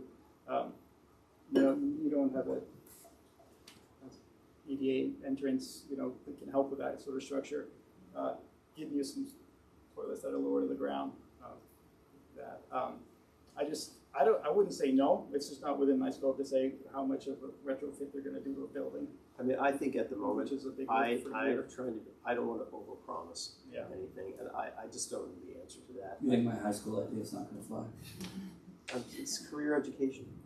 No, I guess why I'm asking is I guess I really don't understand the difference between saying we need a new space to handle this in September versus a year from September in terms of are we talking about what are we talking about? Are we talking about a number of trailers? Are we talking about a new structure that we're constructing? I guess that's where I'm just confused as to what is it. Could be a reconfiguration. Well, how are we going to know that between now and So, February? there is or not. I think Tom made a good point about mixed delivery. That's what a lot of districts are doing. So if we looked up, there were 7 3-year-olds on the list right now. There's going to be more, but so there are kind of a few options that I've seen around. There's itinerant, meaning we're sending our people into to daycares. We're inviting students to come into our programs that are here for research, and some districts are doing that by providing transportation because a lot of parents can't leave at 10 a.m. to bring a kid to another building to do an hour of speech therapy and then bring them back. So they have bought a van for people for a district. That's happened. I think, once you decide as a group and have some clarity on what you want and how you would want to deliver it, so here's what we have. We'll join here because they want us to. The DOE wants districts to do this for obvious reasons. Yeah, because they don't want, CDS doesn't want this responsibility anymore. So the sooner we get them off of that list, the better, according to them, right? So, And also, I think having 2 years right now is not all that much to be ready for July 2028. Right. We're halfway through the early adopter program as a community, as a state. Has any districts partnered with other districts? In terms of the number of kids, it could be a lot of effort for not a ton of kids potentially. Is there a way to pool the kids? Partnerships are possible. Not that you want to ship 3-year-olds too far. Right. The same issue with kindergartners, I guess. That is something we're going to look into. I'm just picturing the vans they're buying full of car seats. These are little toddlers. These are 3-year-olds. It's fun. Where I work, we do it a lot. It's a lot, but it's fun. And a lot of parents do want to drive, especially if you're able to do it in the morning. That's just my experience from around the districts. I just have to say, I really appreciate your positive attitude around this and how this is fun, and we have the privilege of serving these sweet little 3-year-olds and 4-year-olds. So thank you for that. I think that's a really good point. This is a lot. We don't know what it's going to look like yet. I honestly believe it's good for kids. It's good for kids and families. We can do a better job with it than CDS has been doing, and I don't mean to cast shade on CDS, but we're just better set up to meet that need. We got to get from A to B in a pretty short amount of time. So I have a couple questions on definitions. What is a 3-year-old considered a 3-year-old for this coverage? Is there a specific date that they must turn 3? Is there a possibility of us serving 2-year-olds to meet the 3-year-old the in the October school year? 15th, Yeah. October 15th. Yeah, when is a 3-year-old considered a 3-year-old? And the other one I had was is there a possibility that we would have so many IEP students in the 4 to 5 that we would have strictly IEP students being served for our PK? No. Second question, so there would be 20, right now as it stands, there would be 22, 24 across the whole district. So a whole, unless you decided to put them all in one classroom. Is our current max like 36? Is that what it is? I think So we have 8.5 classes of 16 apiece. I know they're not all full, but that gives you a math of how many pre-Kers we currently have. Do we know when a 3-year-old's a 3-year-old? So they join on their birthday. Okay. Which means that it's rolling. Yeah. So a 2-year-old couldn't show up on the first day of school if their birthday was October 1st. Yeah. And they don't come, one thing that I think is important, they don't come as a surprise. There's 3 meetings. I think it's 2 years, 3 months. There's 3 meetings between 2 and 3, which they kind of get introduction, basically, evals and eligibility meetings. And then you know where they're supposed to head on their 3rd birthday. So for instance, I have kids in referral now that we've accepted, but they won't turn 3 until November. So they don't come to school till then. I just want to tag on to that because that is an example of where we need additional administrative support to structure that onboarding, to make sure that all of those appointments are scheduled with families in the environment that is most fitting. So there's like just a lot of logistics that begin before the child actually enters school. And 3-year-olds will come into us in rolling fashion throughout the year. The other thing I hear was around shifting our current pre-K to have to be full day as opposed to the current half day. That's not a requirement. Okay. These are the minimum service requirements on this slide. That is and we currently exceed. We currently exceed these. Okay. So like if I'm reading that right, for a 3-year-old, it's an hour and 12 minutes a day. Ish? Well, that would be up to, right? Depends on the So, item. yeah, so typically they run through like 2 days for 3 hours. Okay, so it wouldn't necessarily have to be like what we have for pre-K now, which is 5 days, half days for everybody. No, but part of the picture may be that there are advantages to having some full day settings available. So that may be something we want to consider as we look at the big picture. Or like a rolling, like this child goes on Mondays type of situation. So that's 3-year-olds. There is one case where we talked about a little bit.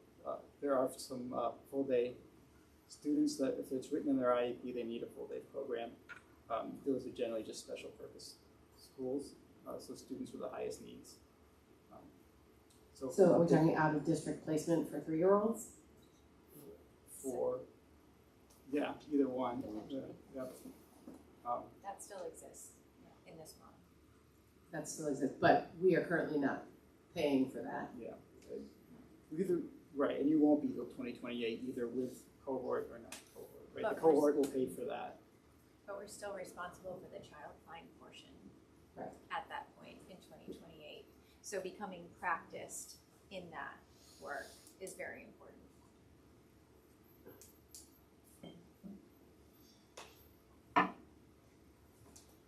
I'm wondering more about the finding part of this and the different steps. So if I was a parent with a 2 or 3-year-old who I had developmental concerns about, I would probably go to my pediatrician first or my kid's doctor, and they would then refer me to CDS probably, and I would probably wait a really long time. This is like current situation. And then eventually maybe that child would get an IEP and be either served through CDS or through the district. What will happen going forward is that pediatrician would maybe refer us to the school district. Okay, and then This database. So, okay, yeah. Can you tell? Okay, so that the sync database. so that ties in with what I'm saying. It's going to become what we do now for K-12 referrals. That will pre-K and child find for 3-year-olds, which we're talking about, would come to us directly. Or to whatever district. Sorry, I'm dealing this elsewhere. So. You're a collective us tonight, it's fine. Okay, thank you. So you would, your doctor would say, hey, here's a contact info for your school, how you can get connected, and that's a big part of, I think, I know the really community engagement's a big piece. And we want to spread awareness. Like we wrote letters to pediatricians, like, hey, we're doing this. Come see us. We have a link now, just like CDS did, but on our website. All the system stuff is, we'll get some support to build out, or just build out without, financial support. To answer your question, which I think I meandered, but you would come to the school for a referral. So just essentially eliminate CDS's involvement at all. So then, is there a concern that we would not find children then? So it's a concern that we would miss children, that we would have to be doing some more searching, going to daycares, going to really. Yeah, again, fun, right? What did you say to me, Chris, earlier? Like we have a different definition And of you fun. can do it, Kara. I mean, that's currently a concern. Currently, there are kids, I can say from my own experience, when you're moving from, I'll put that back up in a minute, but when you're moving from CDS referral into a school-based system, we have found as many as double once the word is out that we have the ability to serve. So the numbers can as much as double. It doesn't mean we are able to serve all of those needs, but it is currently the case that not all children are being found and or served. And that's part of the motivation that a community-based organization like a school district with its resources co-located to serve these needs is a better model. And it does happen in other states that way as well. So when do you think we will have an accurate estimate in terms of how many students we might have? You have it. That data is as of this week. Does it seem strange that the 4-year-olds there's 20-something and the 3-year-olds there's 5? I mean, is it just they're not identified yet? Yeah, they keep going to the doctor, and those developmentally appropriate milestones are being measured, and these referrals come in, and there's a rolling. And you've got a really good early intervention team that's starting to see them when they're 4. Starting to see baby. Yeah, the likelihood of 4-year-olds being in a program is high. So, they're not all getting referred from their pediatricians and things. Sometimes it's whatever childcare providers they're at now are also making those referrals. So, that it's not surprising that number's higher as 4s. Also, there's a lot of room for let's wait and see when a child is 3 versus 4. And then you start to see patterns develop, and you're like, this is something we need to take a look at. There aren't, however hard we work at our child find, there are still children who show up in kindergarten who have been missed too. The reality is that there will be, either families who don't go to pediatricians, they are not engaged in the community, who suddenly realize their child should be at school or they're connected with someone and they can't, and they're, okay, we've got to get a referral moving quickly. So I think just that is a reality. Yeah, I mean, for me, the full day versus half day is a huge question because that doubles the space and the staffing requirement, right? Just strictly going from half day to full day. I mean, we cut our capacity in half. It wouldn't have to be all one or the other, though. Well, I know, but but understanding understanding what that looks like or could look like. You know, I don't know how we undertake the facilities without knowing what we're trying to find space for, like, and maybe this is just because this is all, for me anyway, very new, so my brain is like spinning in circles here. Circular. With the minimum and max hour requirements, notwithstanding an IEP that would require a full day, it's possible though that maybe it's a full day, but it's one day instead of 2 half days, right? That where it wouldn't necessarily be an actual double, potentially. Potentially, I mean, but I know when and Julie, jump in because I forget or misrepresent things on occasion. We used to have half-day pre-K, and you were a Tuesday, Thursday, or a Monday, Wednesday, and they alternated Fridays, and they found that consistent 5-day instruction was better, even like half the time, but every day for consistency with the kiddos. I'm not sure if that thinking has changed. I would think it'd be even more important for this group of kids for that to be true, but. Yeah, I think it's clear that we wouldn't want to go back to part-time full day. I think if we're talking full day, we're talking 5-day full day. It definitely is beneficial for children to be at school every day, and more so for our children with IEPs.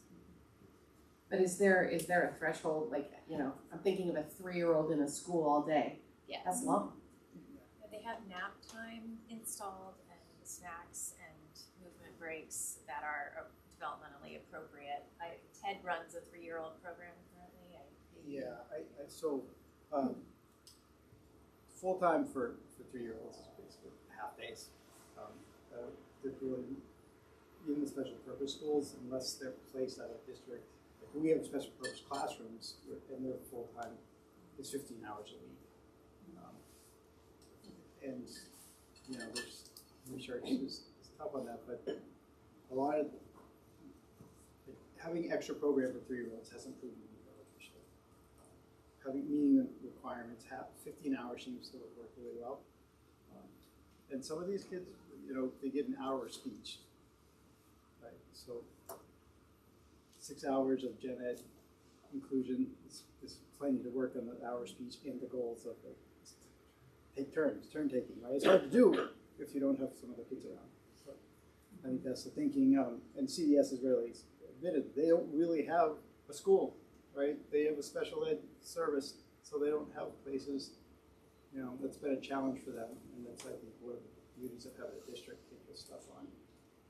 That's helpful because, you know, in my head, full day is 8 to 3 when our kids are in school, but that's not necessarily full time for a 3-year-old. So that's helpful. Carl?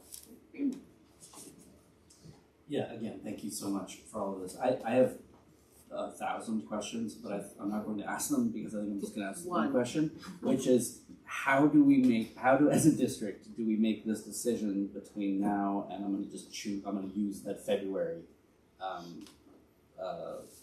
date. Like, how do we do that? What is our process for, I guess, either doing further evaluation of either the students that we would need to serve, the administrative capacity that we would need, the space requirements. How is that going to happen? Who's going to do it? So I'll take a stab at that.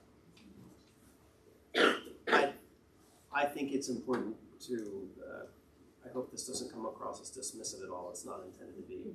Tonight's not the night where we have to know everything.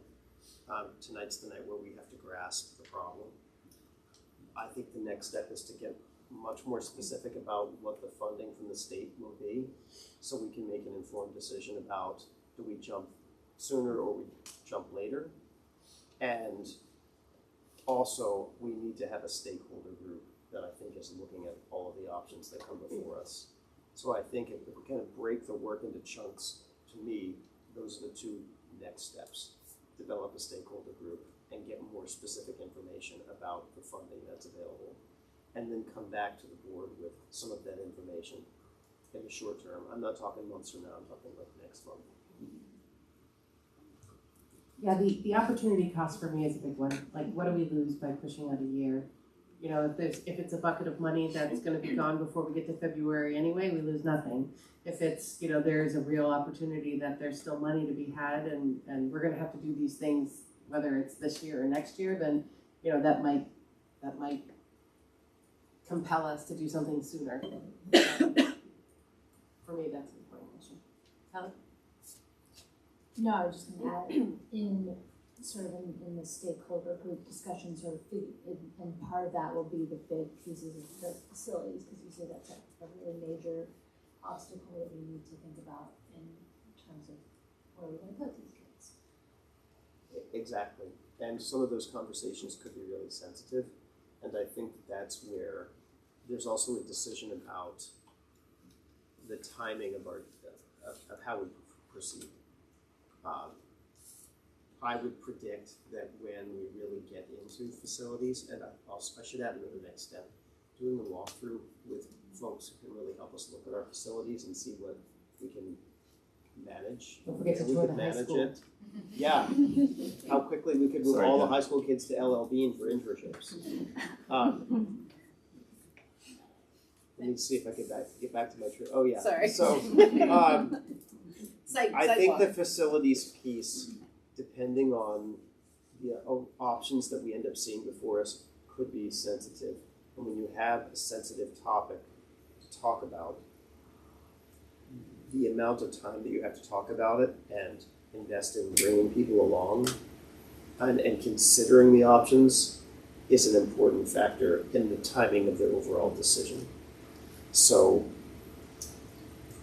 that's a piece that we'll need to get clarity on over the next few months. And I think the facilities tool will help us even envision, in general, what are the options in front of us. And our facilities tour is tentatively scheduled for October 1st. So they gave us, so, and I met with the woman that will be coming to do that. On Monday, she offered a few dates, the principals and other people were able to do October 1st. I need to get back to the DOE after this meeting and just give a little rundown. But hoping that they can come on that day, knowing that what's been accomplished so far. And we'll certainly let everybody know that. But they will be quick in their turnaround with what they're going to offer through the special funding. So, again, somebody might want to, I don't overstep, but would somebody else want to join in on that for some of the fun? It gets better. It gets better from here. Oh, no, I'm not responsible. Kara's volunteering. Yeah. You mentioned that there are other districts you could talk to as well. Yes. Learn about what has worked for them last year. There's been a lot of work in the Greater Sebago group to which we belong around sort of resource sharing and idea sharing. There are also any number of other districts that have jumped onto earlier cohorts. In some cases, that has not gone well. But for some of those other districts, it's hard work. It's really difficult to figure out. So we have examples to learn from. And I'm actively in the process of trying to tap into that collective wisdom. I'm just curious if other districts, well, I would imagine that there are districts out there potentially that already have full-day pre-K, that this is, I know this is already going to be a heavy lift. The district I came from has full-day pre-K. So the transition for them is going to look probably much different than for us, and I guess I'm wondering about that piece, if we want to have fully pre-K option for all children, and eventually that's I think that's an important piece to consider.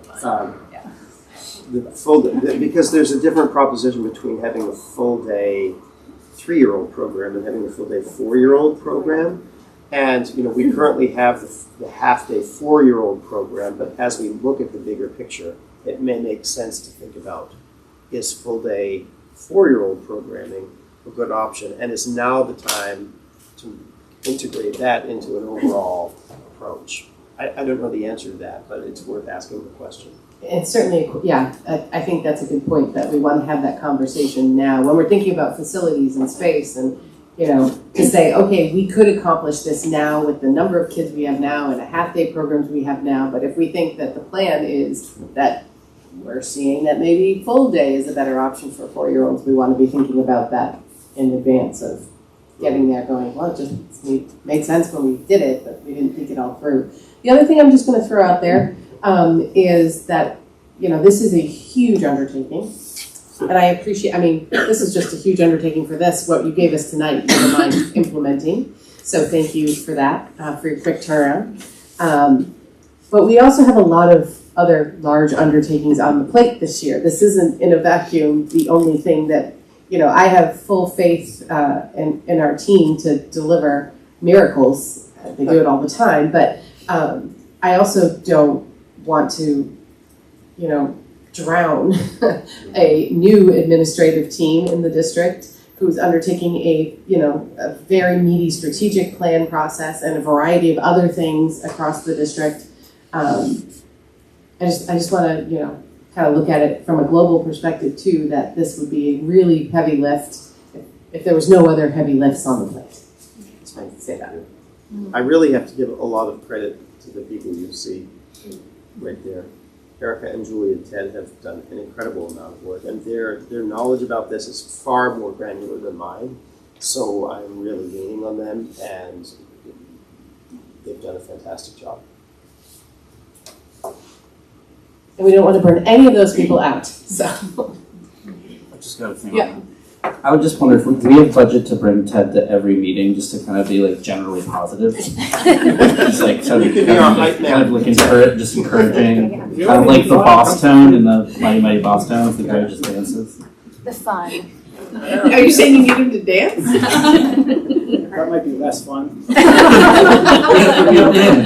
It'd be about how much money we get. I'm not volunteering to fill that role, but I did have like a positive thought that I thought would be interesting to share, which is when I think of Julie's presentation about this data, when I think that this is going to happen at some point, to me, I get excited about the additional data that we'll get from it. So, team excitement. Yeah, and I do want to give, props to the, well, Lisa's not here anymore, but Julie and Will, who came to us several years ago, even probably at least a full year before we actually did it, about the need for servicing kids younger and, accessing the gaps before they become vast. So, so good job seeing the future. You saw what was coming down the pike. Yeah, no, this is exciting. It's a lot of moving parts, right? But to have just kids sooner in our schools, I think is beneficial to everybody, and families and students, and it is exciting. It's it builds on what we have started to create and recognize the need for. So it philosophically aligns with kind of what we've already been doing, right? So that's good. We're farther along the path than some people on that route, I'm sure. I had not been on the job for 48 hours before I was in Julie's office with her giving me a rundown of why we needed this now. So she's been very dedicated to this work for a long time.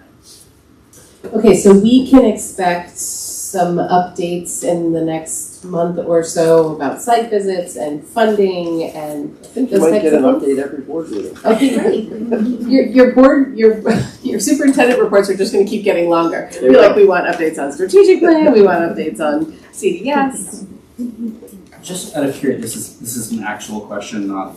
They're all actual questions. Where do I look online to find the information about where the funding that CDS has been getting for this is going after it goes away, after they no longer have that responsibility? That is an excellent question for which we do not have an answer.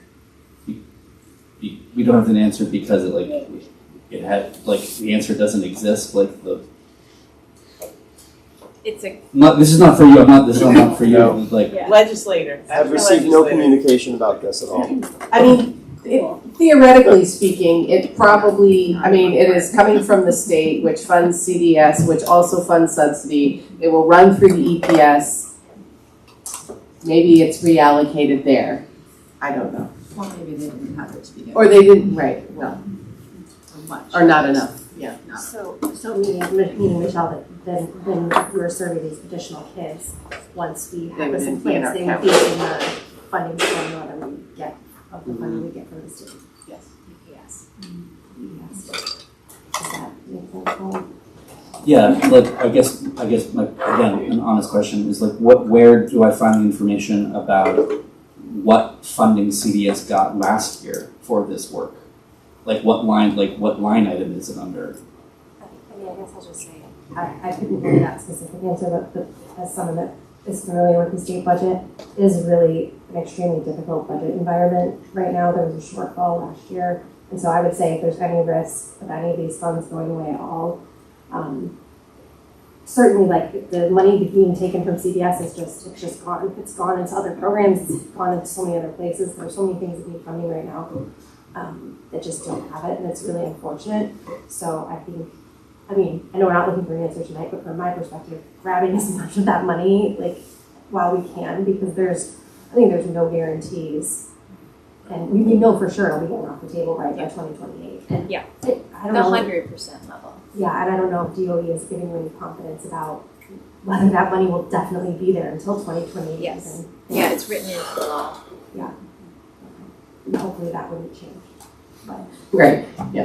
Everything's up for. They could change the law. they could change the law, and that has happened in other. Right, so they go, we'll pay you for this, and then you go, okay, in good faith, you do it, because they said they would, and then they're like, oh, sorry, just changed our mind. It would also be a breach of the MOU that. So, yeah, but, I mean, what does that mean? Well, it means that you wouldn't be legally on the hook, but you could just need all this stuff. We'd already hired the people, we'd already done the work, we'd already brought the kids in, I mean. Which is what you want, really why you want to do it anyway. Okay.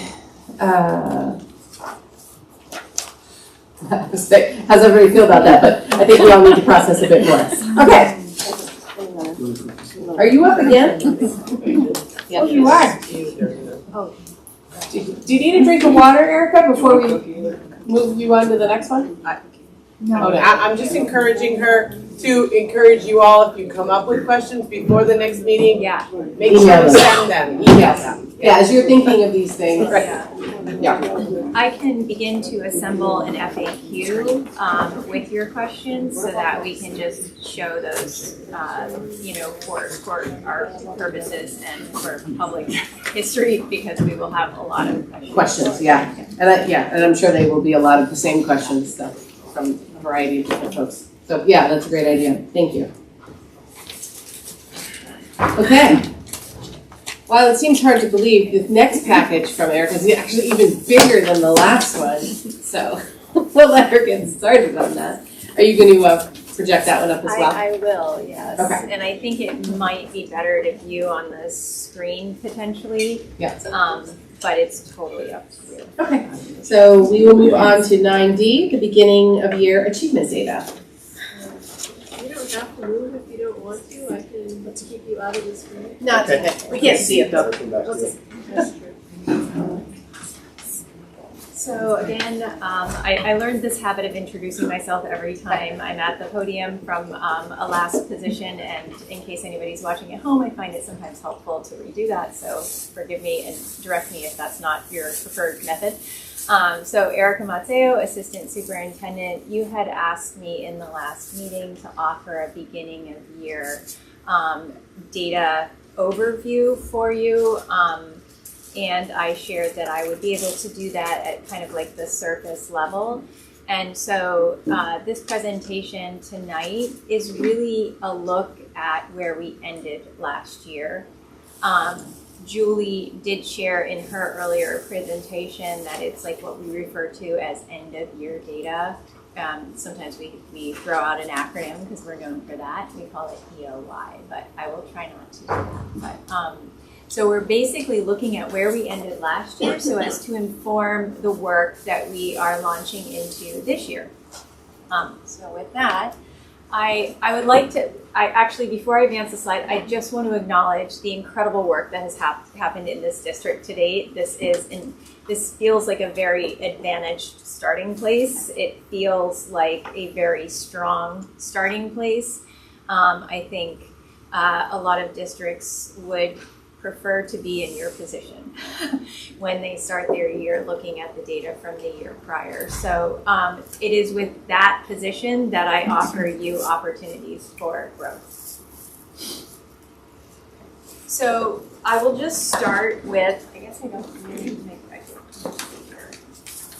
I just want to start with some attendance data. I'm going to try to offer you 3 years of data so that you can see a 3-year trend line on these pieces.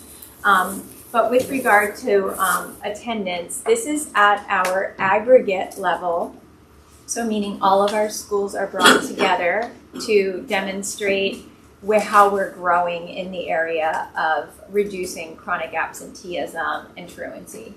And you can see our accomplishments on the top there. The average daily attendance rate is also increasing, while our chronic absenteeism and truancy is decreasing.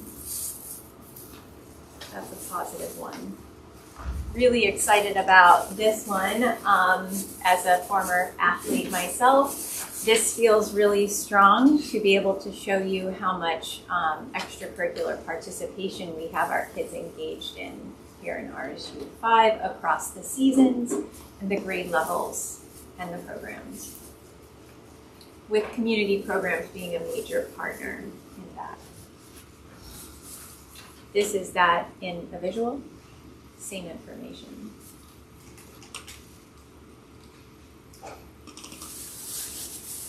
Okay, so here's where we start getting into academic achievement data.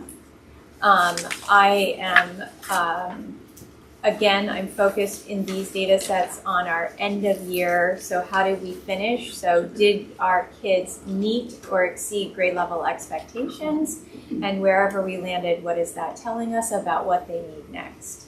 So our K-5 number sense screener is not that many years old. Is it 3 years old-ish? Number sense screener, K-5. So I have 3 years of data for you. And you will see that in numbers. So you should have this, yes, as well.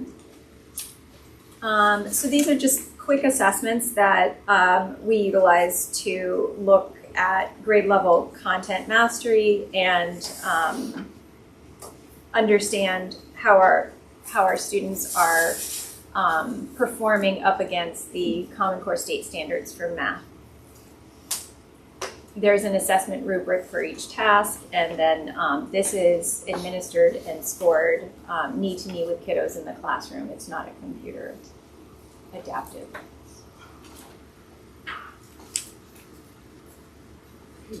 This is that same data, but at grade level achievement across our grade levels. On the left there, you can't see it on the screen, but 160 is the population total.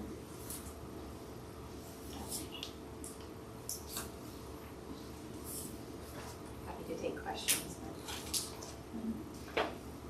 So math, K-5, this is reading K-5. We use benchmark assessment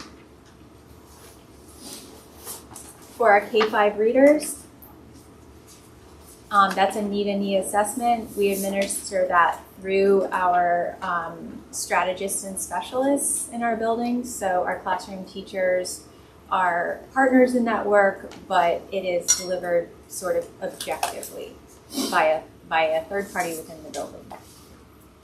This is how we are performing across 3 years, across 5 grade levels, spring end of year.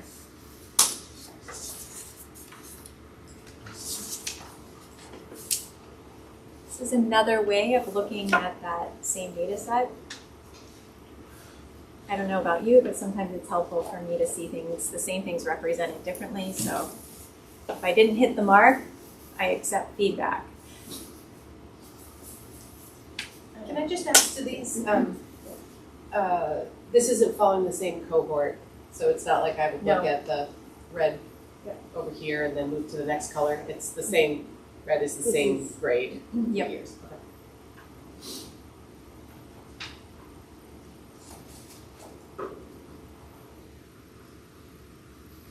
Wait, I want to make sure I answered your question correctly. This is following, so these would be the same kiddos spanning 22, 23, 23. Oh, so they 24. are cohorts. Yeah, that would be the children moving through.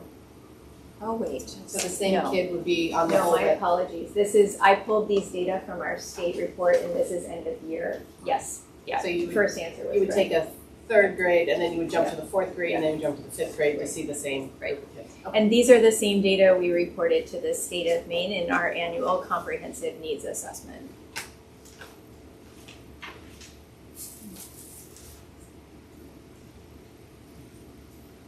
So this is our proficiency trend for benchmark assessment, our reading as measured by benchmark assessment.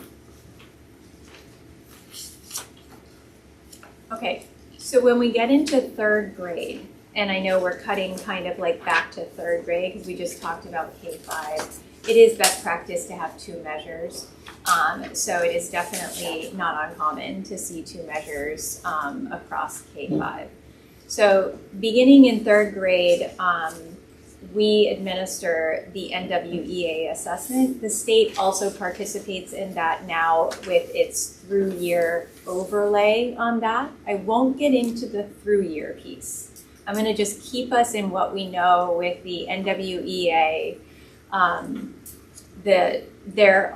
Their RIT score. We're familiar with the RIT score. It's a 3-digit number that our kiddos get up to twice a year. And this is going to offer us a perspective as to how they perform compared to national norms. So this is our NWEA math data for our 3rd through 10th graders. On the left at the top are the national norms references. I will note that these are the 2020 norms. They have been updated to 2025 as we launch into this academic year. So if you were to look these up online, you might find two different norm sets. That's too much information, but potentially I don't want you to think there's a conflict. Grade 10, I will put an asterisk on that because the item bank is fixed and it doesn't behave the way that we knew NWEA to behave in the past. So I would like to place an emphasis rather on 3 through 8, knowing that our grade 10 data does exist on the state's dashboard. On the right is how we performed up against those national norms.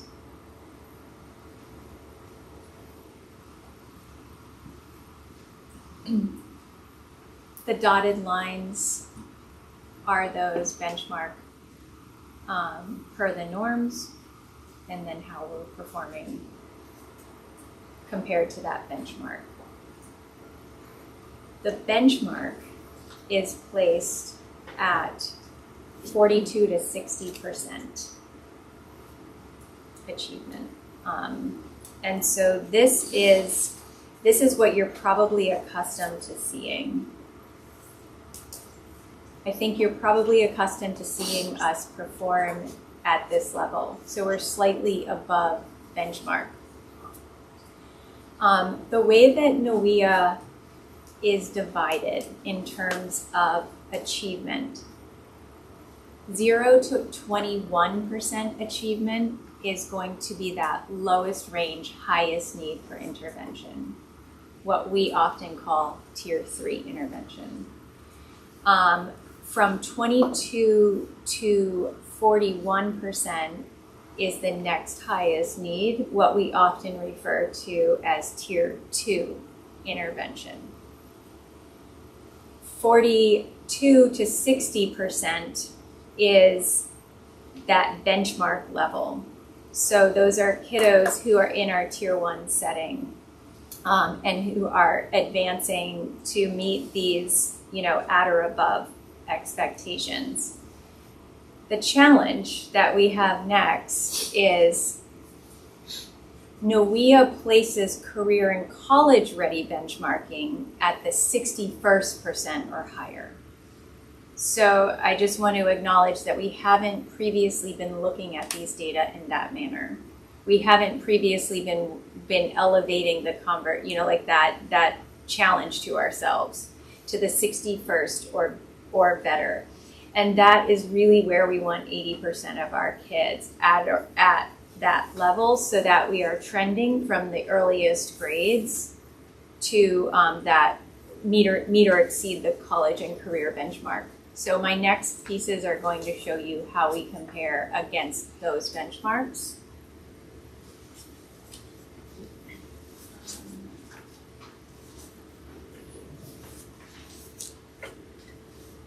I think this might be easier in the next visual. No, that's the same thing.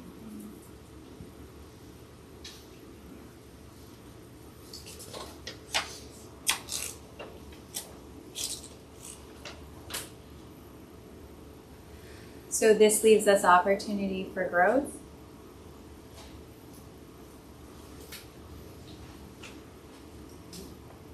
In math. And we will move up to high school assessments and see how this translates with college board assessments as well. I'll move on to reading. Again, this is our grades 3 to *10. Our performance is strong. Yes, did you want to stop me? Well, can I ask a question about, you said we should be comparing against that 61% of college readiness.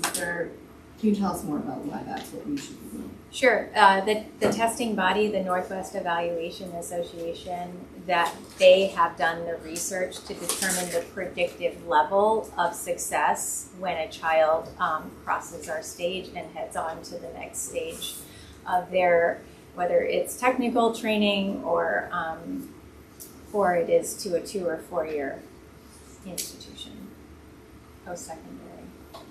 So it's a predictive indicator. And we'll see it more in the college boards. College board has its own cuts in their data as well. So this is what you're accustomed to seeing, that 42nd to 60th range, where our kids are meeting that benchmark level well, right? And when we look on the state dashboard, slightly different with the through-year overlay, but you typically see this kind of achievement. So this is probably what you're accustomed to seeing. This is then that 61st percent cut as it relates to reading, broken down 3rd through *10th. And here is how that looks in a visual that is similar to the map. So is it fair to say that the 80% that we're shooting for isn't even on the chart because we're so far below it? Not yet. We're not there yet. Yeah. Because that's what you said we should be shooting for, right? Yeah. 80%. 80% of our kiddos, our hope is that they're at 61st percent or better. Yeah. So right now they're at this 60.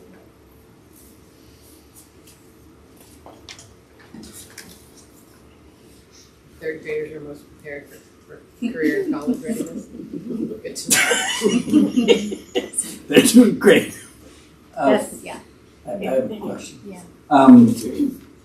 I think I know how to ask it. How, on average, how much higher than the benchmark would we need to be hitting in order to be achieving this? I guess I'm trying to translate between, like, we have that benchmark number, and then we have this number, which I think you're right. That is what we are used to seeing, is sort of how we compare with that benchmark. But like, again, I don't know if I'm asking the question correctly. No, I understand. Maybe this one. This shows us our total number of students, and then I had shared with you that range of like 0 to 21, and then 22 to 41, and then 42 to 60. Here's our 61st to 80th, and that's how many kiddos are landing in that range. And that's what NOEA refers to as high average. And the high average trend line, is what we're seeking for 80% of our students. Yeah. I'm sort of curious, if this is the goal, how many or what percentage of schools are actually meeting that goal of 80%? That's pretty far off from where we're at right now. So the 80% mark is a reference to multi-tiered systems of support. That's 80% in the base of Tier 1 instruction. And to Julie's earlier points, then focusing the 20%, your attention on intervention in that remaining 20% to bring them into those Tier 1 opportunities and optimize their outcomes. I don't know how many districts specifically are accomplishing that level consistently at every grade level. You will see how this impacts outcomes on those high school assessments as well when we get there. So it is truly seeming to be predictive of the outcomes. It's research to predict. I guess I would follow up on Kelly's question though. It seems like if 1% of school districts in America are hitting that, that seems like that's helpful to know, right? Because, or if it's 60%, those mean very different things in terms of where we are in relation to that, or what our aspirations might be. I think maybe. I just speaking. Sorry. Maybe come to the. Maybe come to I just wanted to speak to the question about, or the comment about more of our third graders are on track to be college ready than high school kids, and this is not informed by any observation I've made in this district yet, but as somebody who's been in high schools for a heck of a long time, it is incontrovertibly true that the older the kids get, the more they blow off these tests, especially the NWEA. And because the scores don't really mean anything for the high school kids on an individual level. They're not accountable for these scores at all. And there are an increasing number of kids who just fill in blanks. Now, I can't say for sure that that's what's happening, but I can say it happens a lot. So that's just something to consider. Yeah, I think the 10th grade asterisk is very important. The item bank is also fixed for those students. It's a different test. It behaves differently, and kiddos interface with it differently.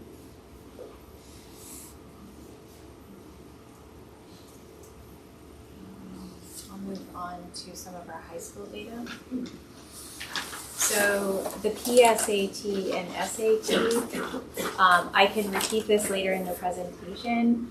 We have made our 10th grade PSAT assessment optional. Our fall 11th grade PSAT is supported by the school, and so it's like scheduled, and it's like just kind of how we do business. Our spring SAT for our 11th graders is standard offering, and then it is an elective option again for our 12th graders. So you're going to see some participation rates that mean things in the data sets. Okay, so the College Board benchmarks their predictive indicators of college readiness at meeting or exceeding, with meeting or exceeding at demonstrating a 75% probability of earning at least a C in first semester credit bearing like 100 level coursework in post-secondary. So if you meet or exceed their benchmarks, then it is intended to be predictive of a likelihood to successfully persist in 100 level coursework. ERW is how it spits it out in the test and on our spreadsheets, and that is English, reading, writing. I will note that writing is no longer a component of the state's assessment. So writing is a strength of ours in this district, and it does show in these data. So ERW, grades 10, and then grade 11, and then math for 10, and then 11. That's how that table is organized.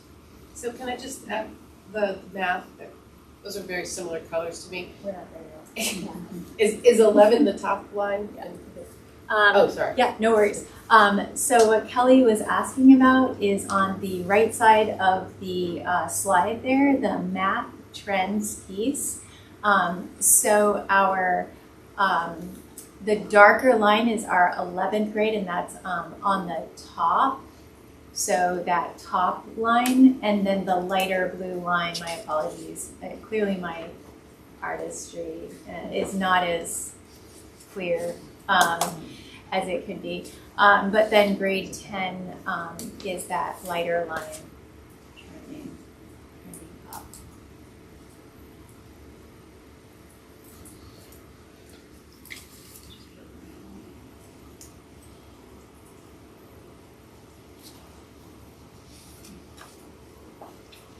So when I talked about our mandatory sort of SOP participation, this is what that looks like. Like who takes us up on that? That changed last 23-24. So we moved from being a all school, all in both years to an elective, and that's what that is showing you. Participation rate. Something to consider. 3-year trend analysis.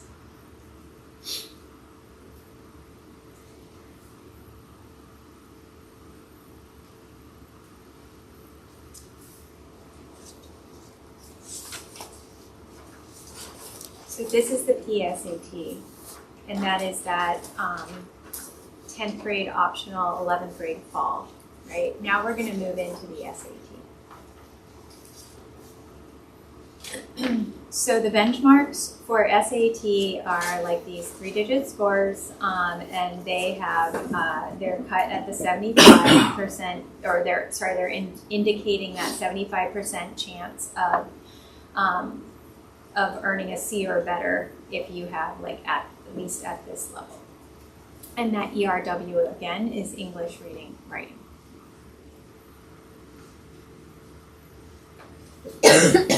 So the if you're looking at reading, the darker line is 12th grade on the top, and the lighter red line is 11th grade on the bottom. And if you're looking at math, the darker line on the top is 12th grade, and the lighter line is 11th grade on the bottom. Again, 11th grade spring is the standard operating when we do SAT. Not all kids participate in SAT because it's no longer the state assessment. Yes. Just so I know, these are not predictive. They're not predicting that they're going to get 75th when they're in that first level of college. Or sorry, they're not.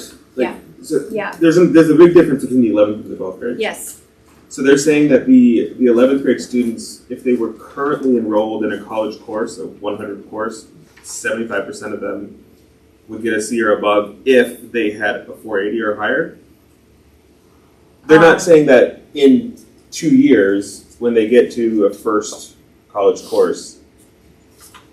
Do you know what I mean? Do you understand my question? I'm sorry.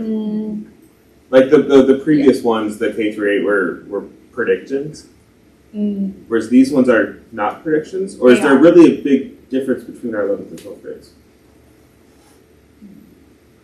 They're all predicting this, that basically the Lexile and numeracy levels of students are trending in a direction that is predictive of career and college readiness. The different assessments cut it in different places.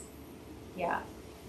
I guess the way I would think of it, I would hope that one extra year of school would push you a little bit higher towards college readiness so that more people would be at that 75% Yeah. predictive level. Right, but we're not creating an environment where all of our 12th graders are participating in the SAT, and the SAT is not mandated by the state any longer. For many years, we were administering the SAT as our high school assessment. At that time, it was done in 11th grade. The federal mandate is 10th grade. Our state was behaving with an exception. And so that's why you see NOEA sitting in 10th grade, because we're meeting that federal mandate. SAT's living more in 11th and 12th grade where it belongs. So it is still there, but elective. Yeah, but whether or not it's an elective, an extra year, that the 12th graders, it would kind of make sense that they might perform at a higher level just because they've had that extra year of education. And these may be the kiddos who are really trying to get a higher score. Right, the 12th grade is not mandatory, it's an elective. Yeah, and nor is the 11th grade. I mean, kids could, not all of our kiddos participate in that. But I think the concept that kids that are probably more driven towards high performance on the SATs are going to take it multiple times, as opposed to, all right, I'm going to go to school, I'm going to take it once, I'm going to get my score, I'm going to move on, as opposed to really high, like I need the very highest score to potentially get into these whatever schools. They're probably more likely to take it again, which could impact the. Yeah, and there has been mixed messaging in the post-secondary marketplace about the value add of this particular assessment. There are many schools who communicate very clearly that this is not necessary any longer. So like that's, it is some mixed messaging, but we have it housed here at the high school still, and I think that's a benefit to our students. How often is something that they want to. So I'm going to this point about participation rates. I just found this helpful myself to look at it this way. So 11th grade is the lighter line on the top. That's how many of our kiddos are. That percentage of our kiddos are participating, and then our 12th graders. And forgive me, I don't know why the two green pieces are still on there. You have to take both, right? Like you can't just take the math. Yeah. Okay. I don't know why it was like green. So can I make kind of a reasonable assumption that the 11th grade results here are more like our true mean? Yeah. Okay.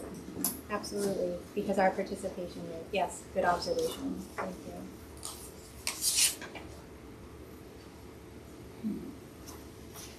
Three-year trend analysis.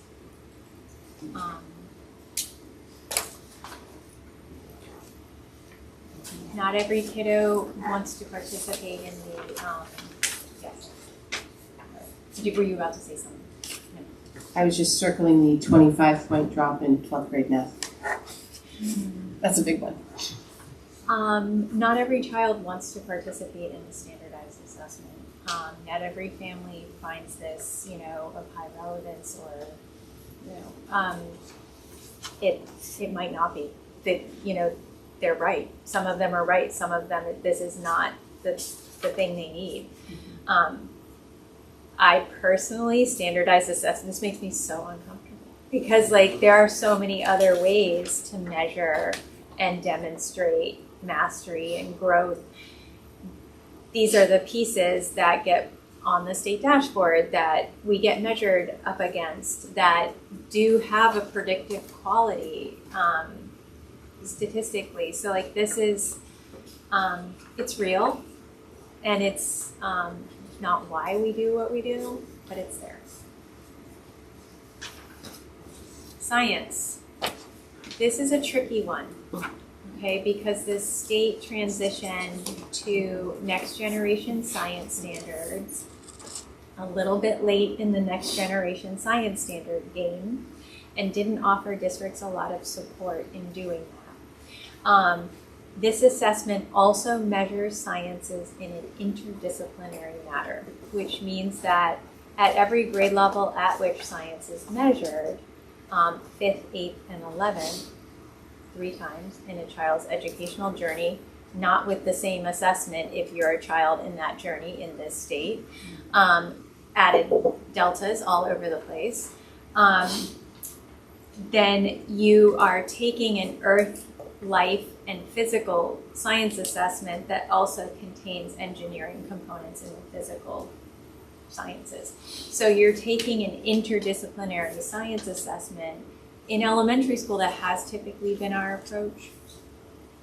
But oftentimes in schools, it becomes departmentalized as early as middle school, right? So then if you're taking an assessment that is interdisciplinary, but you're learning in a discrete sciences coursework sequence, this is not aligned to measure what's actually happening in your classroom environment. So I really want to caution us looking at these data that we're not too heavy in our judgment on what it's showing us, because we are doing a lot of really good work in science, and it's really hard to demonstrate on this particular assessment. Yeah, could I just come up for a second?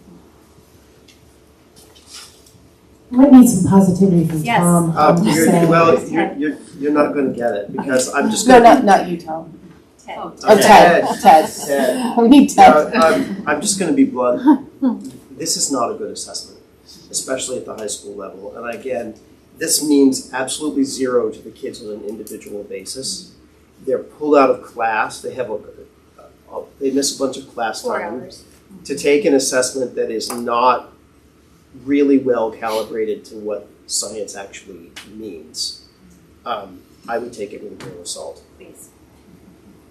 But it does appear on the state dashboard. It does. So, this is how we do.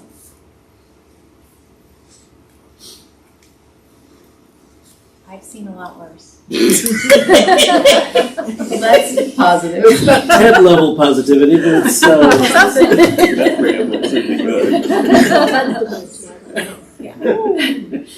Love it. Okay. So from an education standpoint, sorry. Yes. Yes. What can we do to change a ridiculous assessment?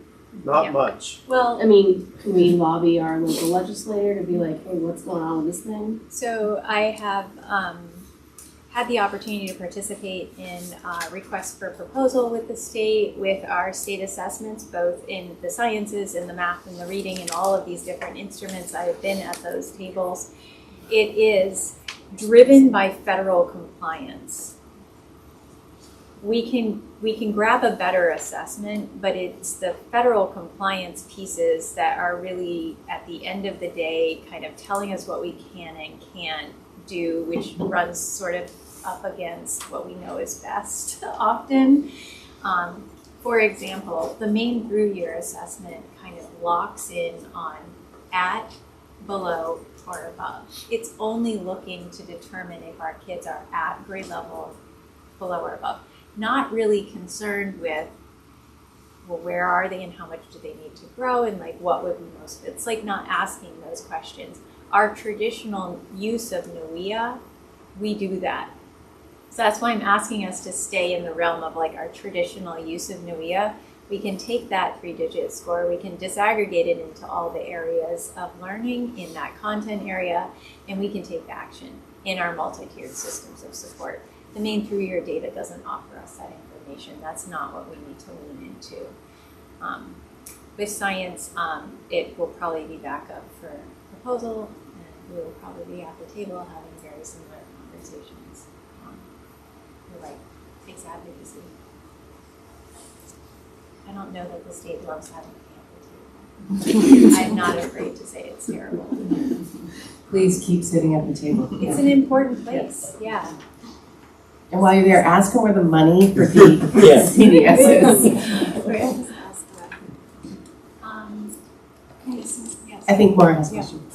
With regard to that, if you give us some insight into, when we're looking at this data, how reflective it is of student ability and student achievement versus how closely the curriculum matches to what the test is testing?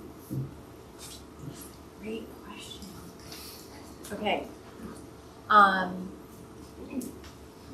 All of these data sets that you have just seen are aligned to the Common Core state standards for math and ELA.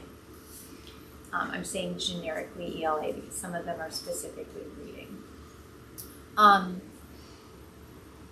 Our programs, largely that we have adopted, I mean, as far as I can tell, are aligned, with the exception so far as all of our sciences are not aligned, right? Because our sciences, we would have to transition everybody to a fully interdisciplinary model to meet this expectation.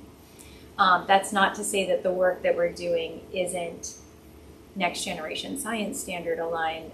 We're purchasing those resources. We are doing that PD, but it isn't lining up to the assessment, and the assessment doesn't drive what we it really doesn't. This is a byproduct of an assessment need that we have. That said, are getting clear about what are those at every grade level expectations is a next level of work per the assessed standards. So like getting really clear about that. The programs are doing a good job of lifting a lot of that, and the assessments are obviously measuring it, but us gaining additional clarity on some of those end of year expectations is the next level of work. Did that answer your question? She did. Just moving on. Here's a pretty happy one. Oh, the line makes it look bad, but it's actually really, really good compared to what some other districts are facing. Scale is important. Yes, everything is above 98. Yes. Yeah, I mean some districts hover below 90 consistently. Below 90. Yeah, the state average is 88%, I think. Yeah. So go us. Yeah, here we are. Where's some headed? Who needs science? We'll just graduate anyway. So COVID years definitely impacted graduation rates. The main state diploma factors into this. There's a lot of stuff happening behind the scenes. I serve on our Boost committee at the high school. Like this is really, we lean into this work as a district. This is taken really seriously. It was one of the first meetings that I attended here. I was really proud to be part of that team. So we do good work in this area. Yeah, I mean, this is one where we have had, principals and superintendents like reaching out to families, like how can we get you what you need to get done and to the point where you can graduate on time. I mean, I don't know if that happens in every district, but I think it's really cool that I will say here. that I'm very impressed with how it happens here. Yeah. Chris. Do we have data on like a secondary education rate? Like how many of our kids go to college or how many of our kids go to technical schools? I don't have it in this presentation, but we do have that. We track things like how many kids engage early in dual and concurrent enrollment. We track, obviously, advanced placement participation. We do. Once they matriculate, it's harder to follow. Data sharing is not simple. They're not sub 18 years old. Their engagement is critical in that process at that point. So, if you pull the previous the data scorecard presentation, it's always the second meeting in January, I believe.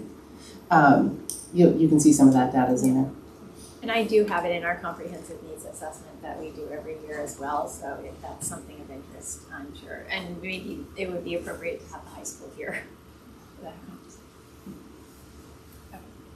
Okay. And a couple of demographic pieces that I think would be relevant to know going into the school year.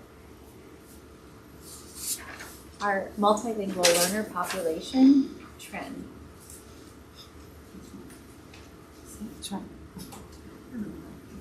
That number is as of this week.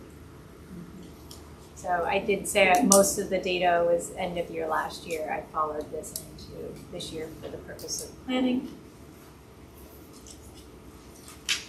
And then another data point is the trend of McKinney-Vento, those are students who have demonstrated a need due to insecure housing.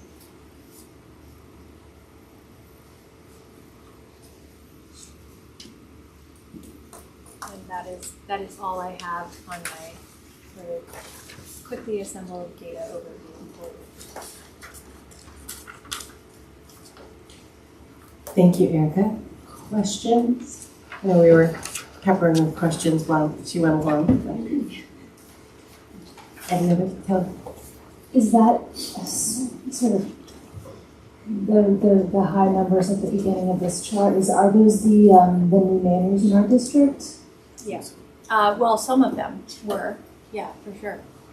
Yes, so once they moved, they had the ability to continue to come to Freeport, or Durham or Powell, most of them were Freeport, through the end of the following year, right? That's how McKinney-Vento works. So McKinney-Vento is determined best interests of a child.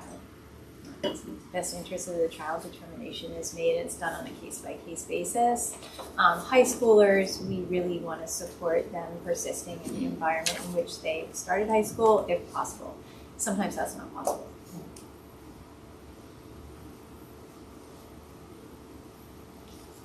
Sure. I just wanted to say thank you so much for this data. It's just really insightful, or provokes a lot of insights, I think, as Tom likes to say, a lot of questions. I guess I'm wondering, based on this, if either or both of you have thoughts about work going forward. And I guess I'm thinking a little bit to our conversation that we had at the curriculum committee meeting this morning, where we got a little bit of a preview of this and had a little bit of a conversation about that, that maybe the rest of the board might like to hear a little bit about that. Shall I take a step? I'll follow you. Okay. So last year, probably across the year, there was a call for from our staff to look at our math programming. So that is a starting place that was recognized last year. We have convened that committee. We have started that work. It is a research-driven, research-rich, engaged process at this point, where we are not specifically looking at materials. We are talking about what is the what are those grade level expectations? What are the pathways we need to be offering to kiddos to get more kiddos across that line of career and college readiness? Where does it start? How far upstream? What are the interventions? Multi-tiered systems of support, early, often, so yes, that was initiated last year with the math programming committee. I have worked with our building administrators at the end of the year, and we looked at what does it mean for recognizing those end of year expectations in the form of standards articulated to the same ones that are assessed. So that work is underway as well. Did that answer your question? Any other questions for you? I think the only thing I'd like to add to respond to your question is I haven't had time yet to dig into the curriculum very deeply. When I look at data like this, where my mind and soul have always gone is all the things that data doesn't show us. It does not show us how our kids write lab reports. It doesn't show us how many of our kids are artists. It doesn't show how many of our kids can work with other kids to solve a problem, and on and on and on. And when I think about the attributes of learning that, for me personally, are the most valuable, those are the things that I fall back on. And so I would just encourage us to consider to continue to look at the data points that Erica has so thoughtfully put together, and consider what are all the other things that we want our kids getting out of school that would not show here. It's just one of the reasons I really appreciate the sort of the extracurricular page and the activities and the groups, and because that all kind of plays into that. These are numbers on a page, yeah, but it doesn't tell the full story. Absolutely. I think that also leads into our strategic planning too, and the metrics that we choose will be really important to show achievement. And Yes. My brain's not right now. Like after 9 o'clock. I just wanted to add that I know we'll have our committee reports later, but that I was really impressed when we met this morning with Erica to talk about, to take a look at this and talk about curriculum and the plans that are in place around the math curriculum. So I just wanted to share that, if you have community members watching who are looking at this data and wondering about it. I feel that we have a really strong plan in place to move forward with a math curriculum that meets our students' needs and improve achievement in the future. So I just wanted to share my appreciation and confidence in that and say we had just a really great, insightful presentation to the members of the curriculum committee about that this morning. Thank you. Can I just ask one more thing? Thank you so much, Eric. This was awesome. Is it fair to say that when the board is presented with the budget request in January, that we could have a conversation then about whether any of the gaps or that are identified here are in any way kind of addressed from a budgetary perspective in terms of either cuts or additional monies, which would then leave us with, I guess, the knowledge that at least within the next year or so, anything that we're trying to do in terms of meeting some of these, responding to some of this information is happening just with existing budget and with existing staffing and with existing curricula that we have purchased, et cetera. Is that a fair thing to say?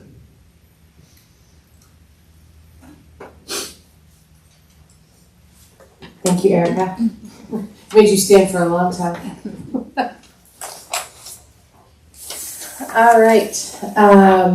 Board comments and committee reports. So board information exchange, agenda requests. Anything anybody wanted to share? Danielle?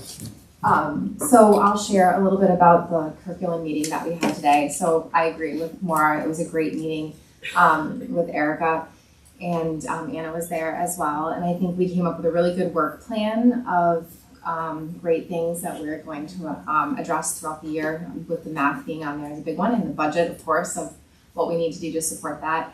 And in the past, we've always met just twice a year. We have monthly meetings now that have already been set up all the way through June, and the public can obviously join to listen. But I'm very excited about it.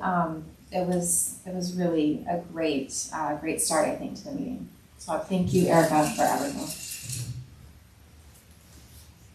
Wonderful, thank you. Any other? Yeah. I wanted to ask again about the opportunities for movement, just making sure that didn't fall off our radar that had been in our last strategic plan. I know we had conversations around following up on that, and I know that Tom and Erica don't have a lot of other things going on, so they've got plenty of time to do this. But I just wanted to remind the board that in our prior strategic plan, we had not addressed the opportunities for movement that had arisen. So, and I think there's been some great work done, like at Mass Landing, they walk a mile every day, which is fabulous. Like, I love that my son gets an extra mile of exercise a day, and Emily has come and told us about all the positive impacts of that, and just wanted to remind us of that, and then wonder if there's some learning that could come from Mass Landing that could be shared and opportunities throughout the district. That's a good point around, I think most of the big pillars from the last strategic plan had been talked about, addressed, not dealt with, but because some of it will continue forever, right? But that was, I think, one of the big areas that really didn't get maybe the attention we had hoped. I don't think it's due to the fault of anybody. It's just there was so many things going on, And it's a good call out to make sure, are there other things from the original strategic plan that are still important to us that we want to try and make sure we continue to capture and work towards, or maybe our philosophy has changed on things and, sitting at desks for 8 hours, way to go. No, absolutely not. So yeah, thank you for that call out, and I would encourage all the folks that are working on the strategic plan to keep those types of things in mind. Danielle. I was wondering if we could circle back and talk about the start times of schools again. I know that's been brought up by the community, and I think Jean did a little bit of work on that, but we got busy with the strategic plan, so I didn't know if that was something that we could get back together with, obviously our schools that we do Region 10 with, but something that we could talk about again. Erica and I just went to a Drummond Woodson legislative update extravaganza last week in Augusta, and one of the items that they brought to our attention is that that was a resolution by the legislature for districts to explore that issue. So that's been brought up for sure. Yeah, it was one of those things that because of Region 10, we really all three districts would have to be on the same page to make that happen. And there was some initial yeah, we're interested in considering that. And then when we were like, all right, let's consider it, they're like, oh, no, not now. So, yeah, just in the spirit of, don't let it just die, continue that conversation. Yeah. I was wondering if we could hear from Kelly at some point in time soon about the health insurance options that I know the gentleman who's come and mentioned at various times, if there was any opportunity for cost savings in that, or if that just wasn't something we could pursue, or I think at some point we said, oh, we'll look into it and hear back, but I was just wondering when we'd be able to hear back. I think he had a very specific request for us to seek a bunch of claims data from our insurance company. And I don't think we've done that. I thought that he was, maybe I misunderstood, that he was suggesting we look at other. Yeah, he basically said, if you can give me all that claims data, I can get you a number, was my understanding of the conversation.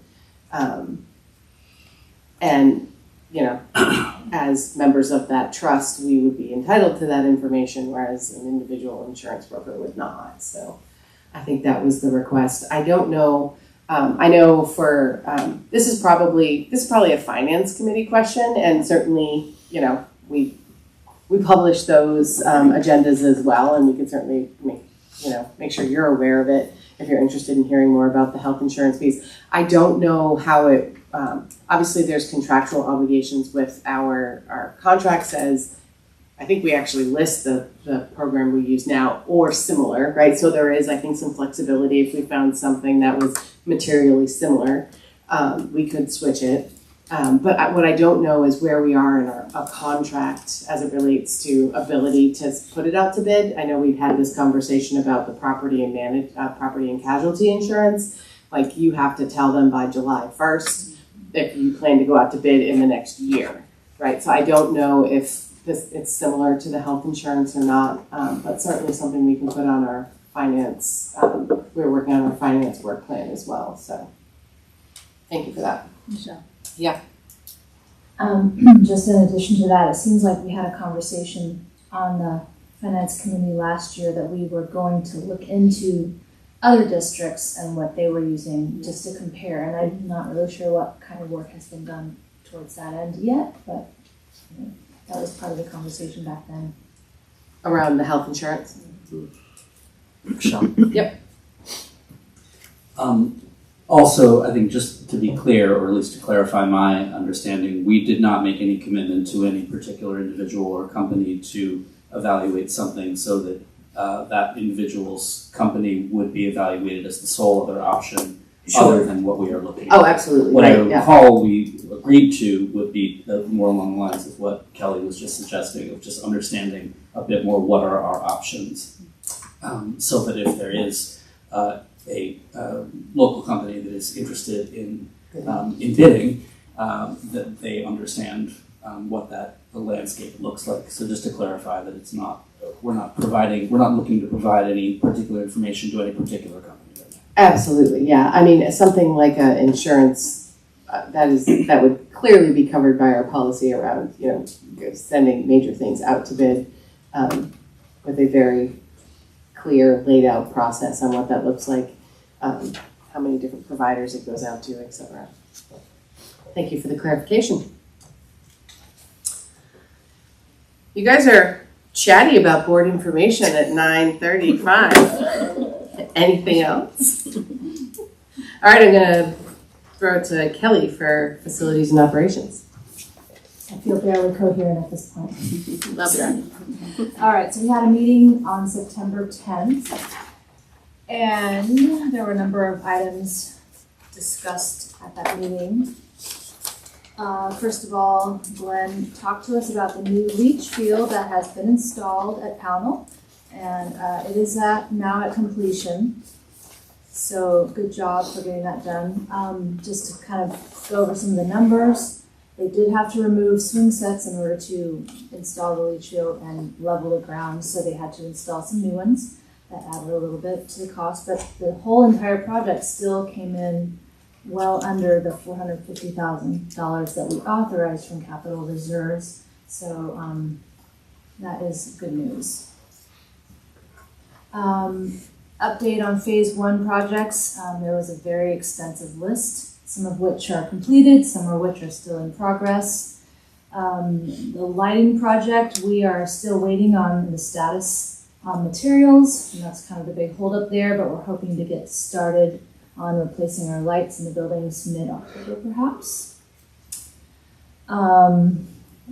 Glenn Reynolds also gave us an update on the vehicle and grounds equipment replacement. There was a number of pieces that were purchased over the summer, including a 2025 F-350 Ford pickup, a John Deere mower, a couple of mowers that were swapped out for something that is not going to be available for 2020 until 2026. So there's a little bit of change, but overall we're still well on budget. Update on requests for proposal for the tennis courts. There's definitely a big push to try to get our tennis courts replaced as soon as possible. We do recognize the need to have that work done quickly. And so at this point in time, Glenn is working on putting together and sending out the RFP for the engineering work, which is the first step that needs to happen, so that we understand the scope of work that needs to be done for the tennis court replacement. So that's on his list of things to do and may have actually already been done by now. And finally, the big piece here is the turf field update. Our field maintenance supervisor, Jason Chisholm, gave the committee update on the status of the turf field and the track. And the short version is that we are on year 8 of this track and field. It feels like just yesterday that was a brand new track and field, but it is already year 8. We are already out of warranty. And we are already looking at needing to make sure that we are in compliance with concussion standards and making sure that our turf is safe for our players. So we're looking at maintenance plans to help us to reach anticipated lifespan of another 4 to 6 years safely before we have to do a full replacement of the turf, which will be quite costly. We want to push that off as far as possible. Obviously, but that does mean that we're going to make sure that we're doing yearly testing to ensure that that's safe, and apparently that has just been completed, the GMAX testing, and we did pass, so we're doing well for now, but we are keeping an eye on what needs to happen to make sure that that still remains safe for our players. We do know that there are portions of the turf edge that are collapsing and need maintenance right away to ensure that they are safe and they're draining properly. As of the moment when this meeting was happening, that was an estimated $10,000. In addition to that, they estimated that there would be another $9,000 needed to restripe the track. So I think we do have an update from Michelle. They have actual better numbers on that now, and she'll give us an update on that shortly. But we will be needing some money from our capital reserve fund to fund this work on the track and field that will be happening hopefully next month. I'm sorry, Kelly, you said that was for the stripes on the track and then also replacing the Nike grind? No, that is actually for some curbing, some collapse edging that's kind of around the edge of the track that's going to need to be repaired. And that's something that has to happen right away. Okay, and the thing where it says it's losing its pliability, could you explain what the Nike grind is? I'm assuming Okay, so the Nike grind is like a kind of a ground up shoe sole material that goes underneath the turf to keep it soft and cushioned for the players once they hit the ground. And that has, over the course of the 8 years, sort of started to dry rot. So it's not kind of doing its job as well as it used to. But the way it's explained to us by Jason is there's also a cushioned pad underneath the Nike grind that still does some of that work. Still keeps absorbs impact. So that Nike grind will need to be replaced, but there is a plan to put something to kind of use something else to kind of get us by until we have to do a complete replacement. Okay, so therefore it's not included in the cost, but as you said, it was tested for safety. And yes, that is not included in the striping and the curbing costs, and it's not something we're looking to do right away. Yeah, it's probably several $100,000. Okay. Mm-hmm. It's changed a lot in 8 years since we put it in. At that point, the desire of the district was to go with the Nike grind because it was virgin rubber pellets, as opposed to a lot of other turfs at the time were using ground up tires, which has the metal from being a tire at some point in its life, which leaches out metals, and there was safety concerns. And so at the time, Nike grind was the option to not have to use the tires. So which was, I still think was a good one. It was a relatively new product, so there wasn't, 8 years of data on how it would hold up. Our expectation on the track was 10 to 15 years when we did this. I almost fell out of my chair when he said we were in year 8. I too thought it was yesterday. So there are newer materials now that are options, that are not quite possible. Yeah, I think the way it was explained to us is that when we get kind of close to not passing that GMAX testing, there is a material that's similar or the same material as the pad underneath that we can sort of use to fill in to get us back to that above the GMAX testing limit until it's just absolutely necessary for us to pull everything out. Right, so replace the grass, what looks like grass, the turf, and then the infill. So the Nike grind is the infill. All the little, anybody who's had a kid who plays out there, the little black pieces that come home in their socks, that's Nike grind. And when it first went in, it kind of looked like little rubber pieces, and now if you pull it out, it looks more like little rocks. It's just less pliable. Yeah. So is this something we should be saving for, starting to save for now? Do you have a reserve account? We do have a reserve account for the track and field setup. I don't think at the current save rate, because it has varied a few times over how much we've put in it each year. It also is set up to replace the track, which generally has a longer lifespan than the turf. The turf is usually about 10 years, the track is usually about 20 years. But I would say that while we are putting money aside, we are not putting it aside at a rate that we would be able to fully fund a full redo of the turf in 4 to 6 years. Is that fair to say, Kelly? Yeah, at the end of this year, 280,000. Yeah, we have 280,000 at the end of this year. And how much was it originally? Well, the full, I mean, it's not really fair to say we would have, because we have a $600,000 retaining wall that we wouldn't need to redo. Like, there's a lot of parts that wouldn't need to be redone. So I couldn't tell you how much just the carpet, if you will, and the infill was. But we'll get those numbers sooner than later. So. Any other questions for Kevin?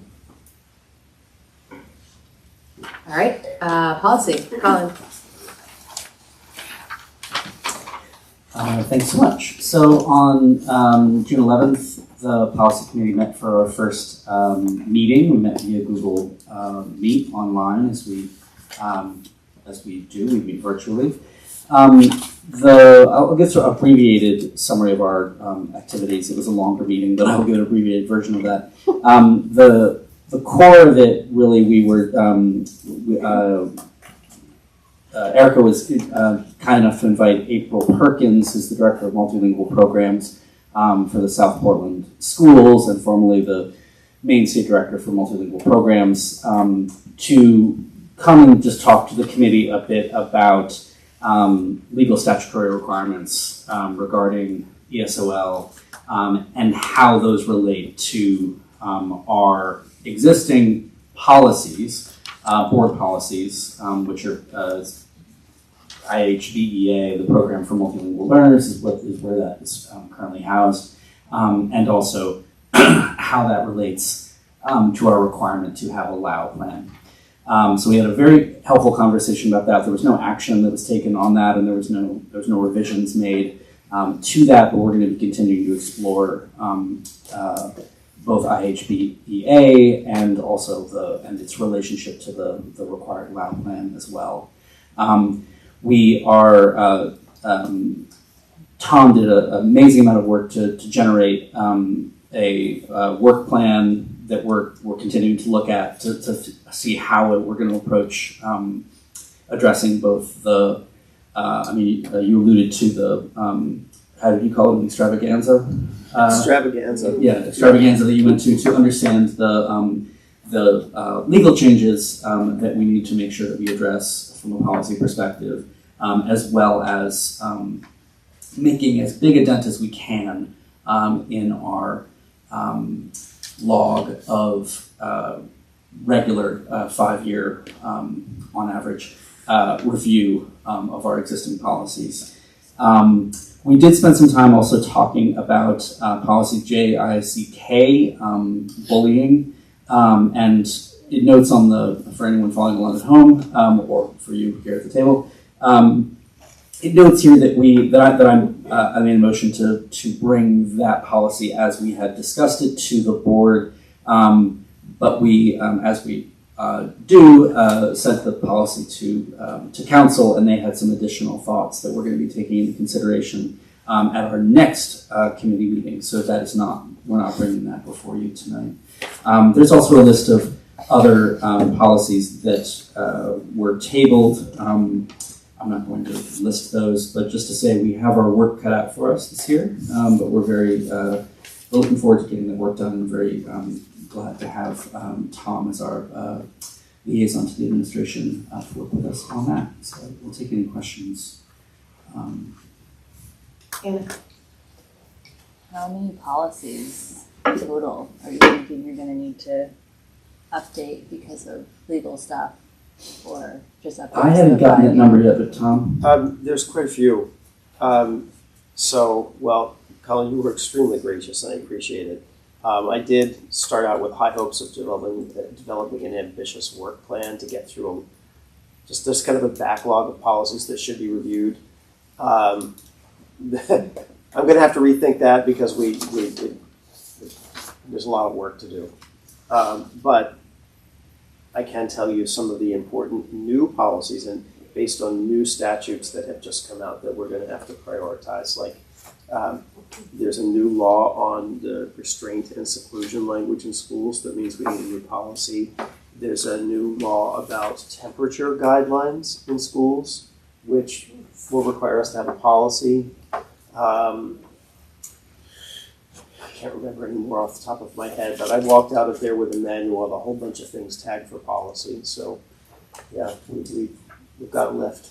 Right, and I think, but also just to, I mean, again, there will be labor involved in that, but just to be clear that is also why we have a lawyer who are they're experts in this. So we're not going to be working from just our Blank piece of paper. A blank piece of paper, or just from our like gut sense of maybe how we should change them. We're going to be working with the advice of and copy that we're going to be getting, draft language we're going to be getting from both journalism and also from MSMA as a way to understand kind of what is recommended in response to those policy changes. I will say that we do have on our radar, just for everyone, we do have on our radar the question of the cell phone policy. We are required by, I'm trying to remember the date, we have to have it done by July 1. We're required to have a cell phone policy. So we will, before July 1, be bringing a cell phone policy before this board that may or may not address any of the questions that have arisen around changes we might make to our actual protocol, let me say it that way. But we are also, will kind of remain kind of keep assessing as we go forward, and then we have the different meetings over the next couple, the presentations over and conversations over the next couple of months, how much we might, I don't know, kind of where we might move that in the process, or what kind of work we have to do, because that would probably be one where we would have draft language we could borrow from other districts, but we would have to make it a little more bespoke depending upon what we decide to do. Does that answer your question? Thank you. Okay, thank you.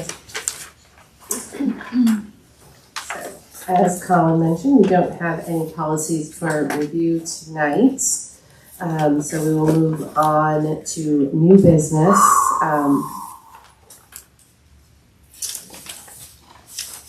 Just two quick things. I'm actually going to go out of order. I'm going to go 13B. As Kelly mentioned, when we were meeting with Glenn and Jason about the track and field needs, there was some urgency around trying to get the repairs done around the edge of the track to prevent almost a collapse in sections. So they are safe to be using. They were using them tonight, but it's really preventative to avoid more expensive repairs down the road, which Jason thinks would likely happen if we do nothing.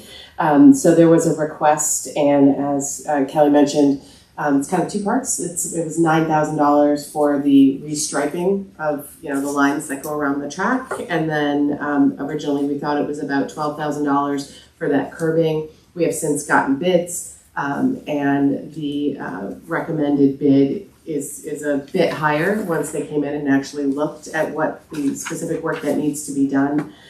So I'm looking for a motion for consideration and approval to expend up to $28,000 for maintenance of the track and field from the Capital Reserve Fund.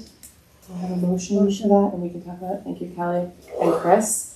Yeah, so that 28 would cover our actual bid prices for both of those pieces, and they could. Our understanding is both of them could be done before the winter gets here. To protect that asset. Anybody have any other questions on that piece? I just want to, just because we're coming up on 10 and that is an actual vote, and I want to make sure we get to that. In case you all vote no that you want to leave before we get to it, I'm making you decide. All right, no other questions? Then oh yeah, go ahead. The striping, is that just the one that we didn't put it out to bid, or is just one company? Or I believe there was two bids for the striping. I don't know tell people that do it, so some of the stuff is a little specialized, but yeah.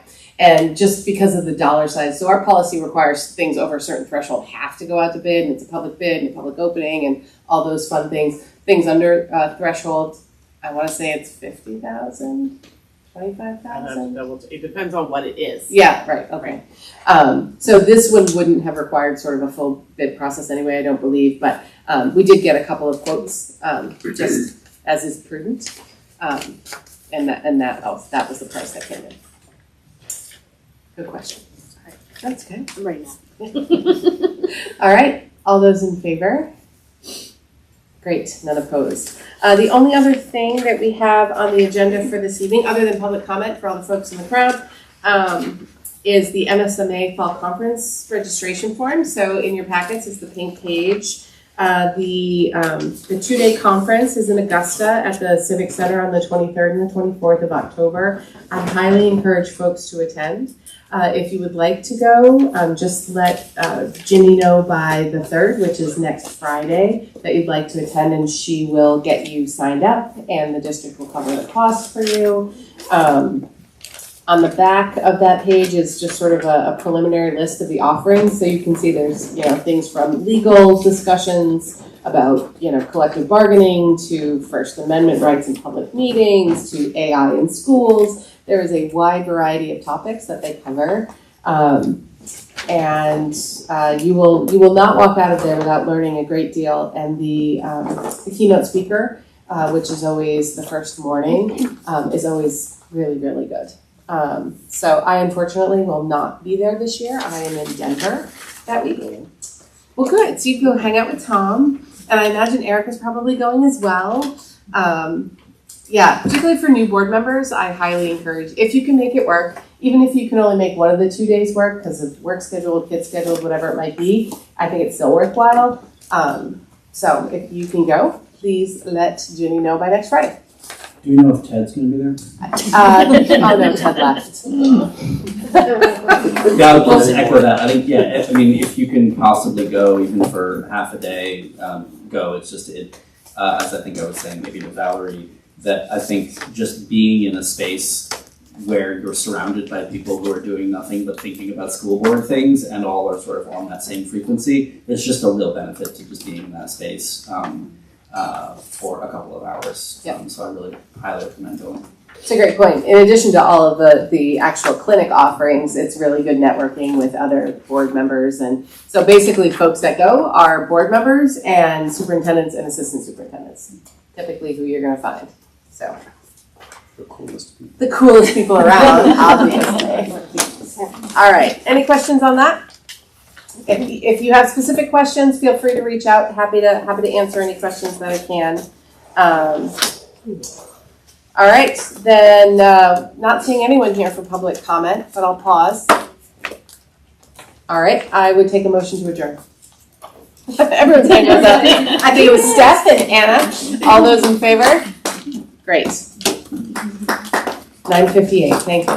Yeah.